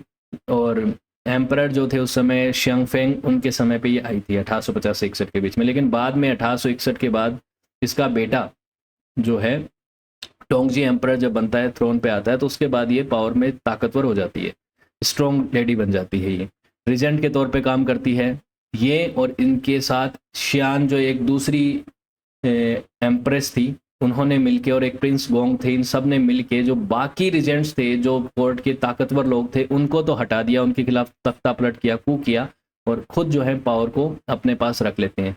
तो इन्होंने 1861 से 73 के बीच में जो है टोंगजी यानी रूलिंग टुगेदर का जो ट्रेन है उसे चलाया, और इनके बाद जो है ये यहाँ पे रिजेंट बन गई। तो ये ताकतवर स्त्री बन चुकी थी। 1857 में एक और बड़ी घटना हुई। 1897 में 2 जर्मन कैथोलिक मिशनरीज थे, उनको मार दिया गया साउदर्न प्रोविंस शानडोंग प्रोविंस में, जो कि जिसे जुए इंसिडेंट कहा जाता है। तो फिर मौका मिल गया, जैसे फ्रांस की नन को मारा गया था तो फ्रांस ने अटैक कर दिया, अब जर्मनी के कैथलिक मिशनरीज को मारा गया तो जर्मन को मौका मिल गया, क्योंकि सबको पता था कि किंग डायनेस्टी की आर्मी और उनकी जो नेवी है वो हमारी एडवांस मिलिट्री का सामना नहीं कर पाएगी, और हम अगर आक्रमण करेंगे तो किंग डायनेस्टी से कुछ ना कुछ लूट के लेके ही आएंगे। तो फिर एक नवल एक्यूपेशन हुआ जिनजो बे में, और इस चीज़ का फ़ायदा उठा के स्क्रैम्बल ऑफ कंसेशंस का दौर शुरू हुआ। स्क्रैम्बल ऑफ कंसेशन का दौर बेसिकली जर्मनी ने एक क्षेत्र को अपने कंट्रोल में ले लिया, रशिया ने एक क्षेत्र को कंट्रोल में ले लिया, ब्रिटेन, फ्रांस, इन सभी ने एक के बाद एक जो है अलग अलग क्षेत्रों में कंसेशंस लिए। कंसेशन बेसिकली इन्फ्लुएंस बढ़ गया। यहाँ पे देखिए, ये आप जर्मनी का देख रहे हैं, रशिया का देख रहे हैं, यहाँ पे आपको नजर आ रहा है ना, ब्रिटेन का अलग क्षेत्र में बढ़ने लग गया, कहीं का किसी का कहाँ पे बढ़ रहा है, किसी का कहाँ पे बढ़ रहा है। सब लोग जो हैं Britain, France, Japan, Germany, Russia, ये सब जो हैं लूट रहे हैं चाइना की किंग डायनेस्टी को। जापान का कंट्रोल देखिए यहाँ पे 1895 में फोर्मोसा पे था, फोर्मोसा यानी कि ताइवान, और अलग अलग क्षेत्रों में ये जो लोग हैं ये क्या कर रहे हैं, किंग डायनेस्टी को बार बार हरा के किसी ना किसी बहाने से क्या कर रहे हैं, कंसेशंस ले रहे हैं कि ये जो क्षेत्र है यहाँ पे हमारा इन्फ्लुएंस रहेगा, यहाँ पे हमें ट्रेड राइट्स रहेंगे, स्पेशल दर्जा दिया जाएगा, हम टैक्स पे नहीं करेंगे, हमारे यहाँ पे फ्री ट्रेड मिलेगा। तो बेसिकली इस दौर को चाइना की प्रेस रूटीन्स ने क्या कहा, carving up to the melon, यानी कि एक तरबूज को काटा जा रहा है और सब बांट बांट के खा रहे हैं। और वो तरबूज क्या था, चाइना। चाइना को इस तरह से लूटा गया और इस दौर को चाइना में द सेंचुरी ऑफ ह्यूमिलिएशन कहा जाता है। Century of humiliation begin with the first opium war, यानी कि 1842 से 1839-42 तक से शुरू हुआ। पहले ओपियम वॉर में जब हार हुई थी चाइना की, तब से सेकेंड वर्ल्ड वॉर जब 1945 में खत्म होता है, तब तक चाइना ने ऐसा दौर फेस किया है कि उनका बुरा ही दौर चला है। इनको बार बार वेस्टर्न पावर्स के हाथों हार का सामना करना पड़ा, ह्यूमिलिएशन का सामना करना पड़ा, बार बार जापान से ह्यूमिलिएशन का सामना करना पड़ा। सेकेंड वर्ल्ड वॉर में भी 1837 में आपको पता है सेकेंड सिनो जापानीज वॉर हुआ था, उसमें भी ह्यूमिलिएशन का सामना करना पड़ा। तो बेसिकली आप कह सकते हैं कि पीपल्स रिपब्लिक ऑफ चाइना जब 1949 में स्टैब्लिश हुआ, उसके बाद चाइना जो है वो धीरे धीरे ताकतवर हुआ है। उससे पहले तो चाइना की स्थिति बड़ी बुरी थी। तो ये सेंचुरी ऑफ ह्यूमिलिएशन को कभी मैं सेपरेटली भी आपको पढ़ाऊंगा, लेकिन मैं आपको बता रहा हूँ कि इस तरीके का दौर इन्होंने सहन किया है। फिर 100 डे रिफॉर्म्स हुए, इस तरीके की दो चीज़ें हो रही थी, कंसेशंस देने पड़ रहे थे। तो ग्वांगझू एम्परर जो था उसने कुछ रेडिकल रिफॉर्म्स करने की कोशिश करी, लेकिन ये जो रिफॉर्म्स थे जिसमें उसने अलग अलग तरीके के रिफॉर्म्स किए, वेस्टर्न पावर्स जैसे अपनी मिलिट्री को रिफॉर्म करना, एडमिनिस्ट्रेशन रिफॉर्म्स करने की बात जब कही, तो उसको अपोजिशंस का सामना करना पड़ा, जो कंजर्वेटिव्स थे उनके द्वारा, ब्यूरोक्रेटिक्स के द्वारा। तो एम्प्रेस जो डोंगमेड सिंगशी थी उसने इन रिफॉर्म्स को हाल्ट कर लिया और कई रिफॉर्मर्स को तो यहाँ पे मारा भी गया, उनको एग्जीक्यूट भी किया गया, अरेस्ट भी किया गया कि ऐसी फालतू चीज़ें क्यों लेके आ रहे हो जिसकी वजह से लोग विरोध कर रहे हैं। फिर उसके बाद कुछ नए रिफॉर्म्स लेके आए गए, कुछ रिफॉर्म्स तो यूं का त्यों रहे, लेकिन कुछ और नए रिफॉर्म्स लेके आए गए, उनका भी विरोध हुआ, कोई का सपोर्ट हुआ, चीज़ें चलती रही। फिर बॉक्सर रिबेलियन हुआ 1900 में।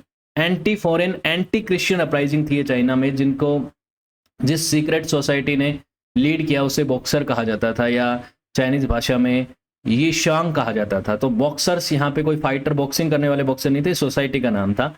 ये नेशनलिस्टिक सेंटिमेंट्स और वेस्टर्न पावर्स के खिलाफ जो एंगर था, गुस्सा था, उससे इन्फ्लुएंस होकर इन्होंने कई चाइनीज वेस्टर्न मिशनरीज और बाकी लोगों के ऊपर अटैक कर दिए थे इन्होंने। तो जिसकी वजह से वेस्टर्न पावर्स जो है वो फिर से गुस्सा हो गए। शुरुआती समय में किंग डायनेस्टी ने भी इनको सपोर्ट किया, पहले तो उनके प्रति कुछ नहीं था कि ठीक है कोई बात नहीं, लेकिन बाद में इनको सपोर्ट किया, जिसकी वजह से इन्होंने कुछ जगहों पे मारपीट वगैरह करी, लोगों को मारा पीटा। लेकिन उसके बाद 8 देशों की कोलिशन ने, जिसमें रशिया, ब्रिटेन, यूएस, जापान जैसे देश शामिल थे, ताकतवर देश शामिल थे, इन्होंने बीजिंग को कैप्चर कर लिया और बॉक्सर प्रोटोकॉल चाइना के ऊपर इम्पोज किया कि बॉक्सर ग्रुप जो था उसको जो है पूरी तरह से बैन कर दिया गया और कईयों को पेनल्टीज की गई, वार इंडेमनिटीज इसके ऊपर इम्पोज की गई चाइना के ऊपर। तो बेसिकली किंग डायनेस्टी को तो पूरी तरह से ये वेस्टर्न देश जो हैं वो पूरी तरह से कमज़ोर कर चुके थे और चाइना की हालत बड़ी ख़राब थी। Reform revolution collapse of king dynasty की अब बात कर लेते हैं। 1895 में जब चाइना जापान से हारा था, तब से ही एक चीज़ समझ में आ गई थी इनको कि बहुत सारे हमें रिफॉर्म्स करने की ज़रूरत है, हमें अपनी मिलिट्री को कंसोलिडेट करने की ज़रूरत है। कुछ कंसोलिडेशन के लिए कुछ रिफॉर्म्स किए गए, 100 डेज रिफॉर्म किया गया 1898 में, लेकिन वो नहीं चला। उसके बाद एम्प्रेस डाओगेर्नेक्सी जी ने भी कुछ रिफॉर्म्स किए जिन्हें लेट किंग रिफॉर्म कहा जाता है, जिसमें फॉरेनर्स को अपीज करने के लिए और मॉडर्न चाइना को मॉडर्नाइज करने के लिए इन्होंने रिफॉर्म्स किए थे। बेसिकली इस तरीके के रिफॉर्म है, चाइना को भी मॉडर्नाइज किया जाए और वेस्टर्न देश जो हैं वो भी चाइना को अटैक ना करे, इस तरीके के रिफॉर्म्स थे। फिर उसके बाद कुछ एजुकेशन और जुडिशियल सिस्टम और फाइनेंस में भी रिफॉर्म्स किए गए। कुछ इंपीरियल एग्जाम हुआ करता था चाइना को, उसे अबोलिश किया गया 1905 में। और उसके बाद कोर्ट में इस तरीके की बातें होने लग गई कि चाइना का फ्यूचर क्या होगा भाई। कई लोग ऐसे थे, सन यात सेन और कोई दूसरे जो पॉलिटिशियंस थे जो कोर्ट में थे, उनका मानना था कि भाई ये जो किंग डायनेस्टी है ये तो सिर्फ ह्यूमिलिएशन फेस कर रही है, इसको तो हम साथ में रखेंगे तो कोई हमें फ़ायदा हो नहीं रहा है, वेस्ट के देश सिर्फ हमें लूटते रहेंगे, तो अब हमें कॉन्स्टिट्यूशनल मोनार्की की तरफ या सिर्फ रिपब्लिकनिज्म की तरफ देखना चाहिए। तो कुछ लोग मोनार्की के जो फेवर में थे या रिपब्लिकनिज्म के फेवर में थे, वो आपस में इस चीज़ के ऊपर नतीजे पे नहीं पहुंच पा रहे थे। कुछ लोग प्योर रिपब्लिकनिज्म की बात कर रहे थे कि मोनार्की को ख़त्म ही कर दिया जाए, और कुछ लोग ऐसे थे जिसमें कह रहे थे कि कॉन्स्टिट्यूशनल मोनार्की रखेंगे, राजा तो रखेंगे लेकिन साथ में कॉन्स्टिट्यूशन के अंडर वो काम करेगा। पहले कॉन्स्टिट्यूशनल मोनार्की बनता है और फिर कैसे रिपब्लिक बनता है उसकी बात अभी कर लेते हैं। तो उसके बाद गोंगसू एम्परर जो है उसकी मृत्यु हो जाती है 14 नवंबर 1908 को। शिक्षी जो है वो भी मर जाती है उसके अगले दिन। तो ये एम्परर और एम्प्रेस जो है उनकी मृत्यु होनी जाती है। तो 2 साल का लड़का होता है प्यूई, 6 का बोल रहा था ना मैं शुरुआत में, 2 या 6, तो वो 2 साल का होता है प्यूई, जो कि एम्परर गोंगसू का भतीजा होता है और उसका पिता जो होता है प्यूई का वो होता है जेमफिन। तो इस 2 साल के लड़के को राजा बना दिया जाता है और इसका जो पिता है वो बन जाता है इसका रीजेंट। और युआन शांगशाई जो कि एक ऐसा व्यक्ति था जो मिलिट्री में काफ़ी पावरफुल था किंग एम्परर में, और उसने अपने आप को प्रेसिडेंट भी घोषित कर दिया था। वो कह रहा था कि मैं कॉन्स्टिट्यूशनल मोनार्की लेके आऊंगा, और आर्मी, एक तरीके का आर्मी लॉ लेके आना चाहता था वो व्यक्ति, उसको रिजाइन करवाया गया। फिर 8 मई 1911 को किंग डायनेस्टी एक कॉन्स्टिट्यूशनल मोनार्की बन गई। बेसिकली कोई शासक तो था, राजा तो था, लेकिन उसने कहा कि एक कैबिनेट भी रहेगी और वो कैबिनेट के थ्रू चलाया जाएगा, कॉन्स्टिट्यूशन के थ्रू हम अपने शासन को चलाएंगे। तो कॉन्स्टिट्यूशनल मोनार्की बनी। तो ये 2 साल का लड़का जो प्यूई है वो शासक बन गया। अब 2 साल का है, फिर बाद में बड़ा भी हुआ। लेकिन इस व्यक्ति का जो झुकाव था वो कहीं ना कहीं जापान की तरफ भी था, तो कई लोग इसे नापसंद करते थे। और इसने जिस तरीके के रिवॉल्यूशन करे, इसने तो क्या इसके पिता ने, और इसके बाद इसने भी आगे चल के जिस तरीके की चीज़ें करी, जिस तरीके के रिफॉर्म्स किए, रिवॉल्यूशन नहीं रिफॉर्म्स किए, उसकी वजह से रिवॉल्यूशन हुआ, अपराइजिंग हुई, जिसकी शुरुआत होती है वुक्शांग अपराइजिंग से, जो कि अक्टूबर 1911 में शुरू हुई। लेकिन बाद में ये अपराइजिंग बहुत बड़े स्तर पे हो गई। 14 जो प्रोविंस थे, 22 में से 14 जो प्रोविंस थे, उन्होंने किंग रूल को अनएक्सेप्ट कर दिया, रिजेक्ट कर दिया, जिसे कहा जाता है शंघाई रिवॉल्यूशन। और ये जो शंघाई रिवॉल्यूशन था, इसकी वजह से किंग डायनेस्टी को पूरी तरह से हटा दिया गया, राजा को हटाया गया, और रिपब्लिक ऑफ चाइना की फाउंडेशन रखी गई। 1 जनवरी 1912 को सन यात्सेन को प्रोविंशियल लीडर बनाया गया, लेकिन सन यात्सेन की लीडरशिप को आर्मी ने चुनौती दे दी और युआन शिकाई को फिर से लाया गया और वो लीडर बन गया, प्रेसिडेंट बन गया। और फिर एक दौर शुरू हो जाता है जिसे आप कह सकते हैं कि अनस्टेबिलिटी का जो दौर है वो शुरू हो गया था। अनस्टेबिलिटी का दौर क्यों शुरू हो गया था? क्योंकि बहुत से लोग जो है वो पावर में आना चाहते थे। 2000 सालों का जो इंपीरियल रूल था, मोनार्की का जो रूल था, वो खत्म हो चुका था। इंपीरियल चाइना का जो रूल है वो 2000 सालों का तकरीबन 220-21 बीसी से शुरू हुआ था, वो 1912 तक चला था, वो खत्म हुआ। उससे पहले भी 2000 सालों तक क्या चल रहा था? डायनेस्टी रूल ही चल रहा था। तो 4000 सालों का आप कह सकते हैं, तो वो रूल खत्म हो गया था फरवरी 1912 में, जब चाइल्ड एम्परर पुई को एब्डिकेट करवाया गया, अपने तख्त को त्यागने के लिए मजबूर किया गया कि वो राजा नहीं रहेगा आपसे, अब सिर्फ और सिर्फ रिपब्लिकनिज्म होगा, ना कोई कॉन्स्टिट्यूशनल मोनार्की और ना ही मोनार्की। ये चीज़ें चली। फिर 1917 में कई सारे प्रयास किए गए, फेल्ड अटेम्प्ट किए गए कि किंग डायनेस्टी को फिर से लाया गया। पुई जो है वो फॉरबिडन सिटी में रहता था। फॉरबिडन सिटी जिसको मिंग डायनेस्टी के समय पे इस्टेब्लिश किया गया था बीजिंग में, और फॉरबिडन सिटी बेसिकली राजा के महल, राजमहल वगैरह की पुलिस वो जगह हुआ करती थी। 1924 तक वहाँ रहा। उसके बाद वो जापान में चला गया। जापान में जाने की वजह से जापान के लीडर्स उसे सपोर्ट करते थे, और नॉर्थ ईस्ट चाइना में मानचुकाओ वाला जो जगह है वहाँ पे पुई को 1932 में राजा बनाया गया, एम्परर बनाया गया। उसके बाद 1937 में तो चाइना के ऊपर अटैक ही कर दिया गया था। किसके द्वारा? जापान के द्वारा। तो वो सेकंड सिनो जापानीज वार। लेकिन ये जो दौर चल रहा था 1912 से लेके 1950 तक का भी, ये भी चाइना में स्टेबिलिटी का दौर नहीं था।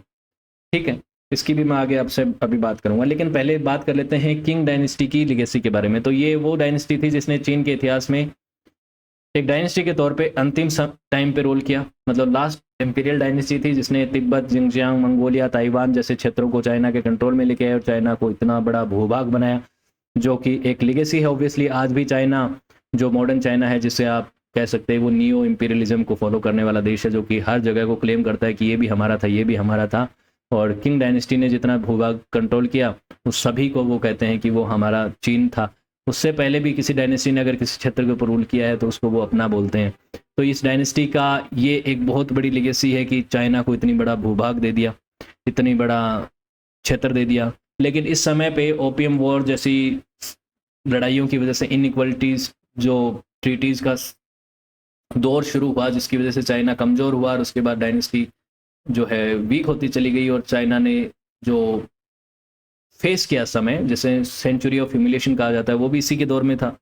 फॉरेन पावर्स का बहुत दबदबा रहा इसके समय पे। फिर डायनेस्टी का जब अंत हुआ तो मॉडर्न चाइनीज़ नेशनलिज्म की शुरुआत होती है, इंपीरियल रूल का अंत होता है, रिपब्लिक ऑफ चाइना पहले और उसके बाद पीपल्स रिपब्लिक ऑफ चाइना 1949 में स्टैब्लिश होता है। तो ये तो लीगेसी हो गई।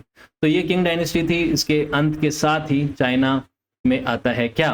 रिपब्लिकनिज्म। तो चाइना में इस क्षेत्र में ही रिपब्लिकनिज्म आता है।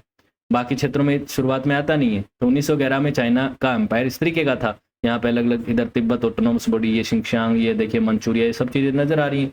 ये आपको उस दौर में नज़र आती हैं। लेकिन उसके बाद जो है ओरिजिनल चाइना इतना था, इसमें तिब्बत ऑटोनोमस बॉडी थी। तो ये वाला भी क्षेत्र जो था, ये जो था, ये ऑटोनोमस बॉडियाँ थी। लेकिन उसके बाद जब चाइना में सिविल वॉर हुआ, तो पहले तो यहाँ पे नेशनलिस्ट लोगों का प्रभाव बहुत था। नेशनलिस्ट लोग जो थे, रिपब्लिकन के जो फेवर में थे, उन लोगों का बहुत प्रभाव था। सन यात सेन और उनकी पार्टी का प्रभाव था। लेकिन फिर कम्युनिस्ट पार्टी जो है वो ताकतवर हो गई, और कम्युनिस्ट पार्टी और नेशनलिस्ट के बीच में लड़ाइयाँ होनी शुरू हो गई, जिसे चाइनीज सिविल वॉर कहा जाता है। तो देखिए, कम्युनिस्ट पार्टी का दबदबा पहले तो इस क्षेत्र में था, फिर धीरे धीरे वो दबदबा बढ़ता चला गया। आप देख सकते हैं जनवरी 1949, अक्टूबर 1949 और सितंबर 1950 आते आते किस तरीके से सिर्फ ताइवान और तिब्बत के कुछ क्षेत्रों में नेशनलिस्ट लोग बचे थे और बाकी सब खत्म हो गए। फिर इनको भी हटा दिया गया और फिर ताइवान में बचे हैं आज के समय नेशनलिस्ट। तो इस तरीके से कम्युनिस्ट पार्टी ऑफ चाइना ने, जिसे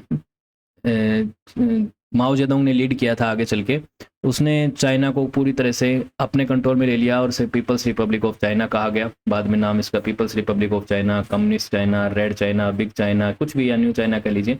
और इधर जो फ्री चाइना जिसे कहा जाता है, Republic of China, democratic China, nationalist China, या ताइवान या फॉर्मोसा, ये एक अलग देश के तौर पे देखा जाता है। हालांकि ये वाला जो चाइना है, PRC, ये इसे अलग देश के तौर पे नहीं देखता और दुनिया के बहुत सारे देश नहीं देखते, लेकिन बहुत सारे देश देखते भी हैं ताइवान को एक अलग कंट्री के तौर पे। वहाँ पे एक अलग सरकार चलती है, अलग सिस्टम चलता है।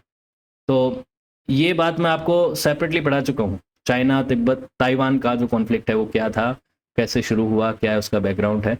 अब हम तिब्बत की भी बात करेंगे कि उसे कैसे कैप्चर किया था, और भी कुछ वीडियोज़ में और बहुत सारी चीज़ें हैं जिसको हम डिस्कस करेंगे। तो वीडियो थोड़ा लंबा हो गया, उसके लिए मैं माफ़ी चाहूँगा। टॉपिक बहुत लंबा था, कई सारे टॉपिक्स, सब टॉपिक्स बन सकते हैं इस वीडियो में से, उनको हम सेपरेटली भी कभी डिस्कस करेंगे। तो वीडियो अगर अच्छा लगा तो लाइक, शेयर और कमेंट कीजिएगा। साथ ही सक्सेस प्लस एकेडमी की एप्लीकेशन को भी डाउनलोड कीजिएगा। यहाँ पे आपको इन वीडियोज़ की PDF मिल जाएंगी, इनसे रिलेटेड वीडियो लेक्चर्स मिल जाएंगे। साथ ही सक्सेस प्लस एकेडमी के प्रीमियम कोर्सेज को भी आप एक्सेस कर सकते हैं। अप्रोप्रिएट प्राइस में ये कोर्सेज आपको मिलते हैं, जहाँ पे आपको इन वीडियोज़ के लेक्चर्स, उनसे रिलेटेड नोट्स और उनसे रिलेटेड टेस्ट भी मिलते हैं। साथ ही चैट सेक्शन के माध्यम से आप मुझसे जुड़ सकते हैं, इंस्टाग्राम और इसकी एप्लीकेशन से भी, सक्सेस प्लस एकेडमी की ऐप के थ्रू भी। Okay, so thank you so much for watching this video. Have a good day. See you next class.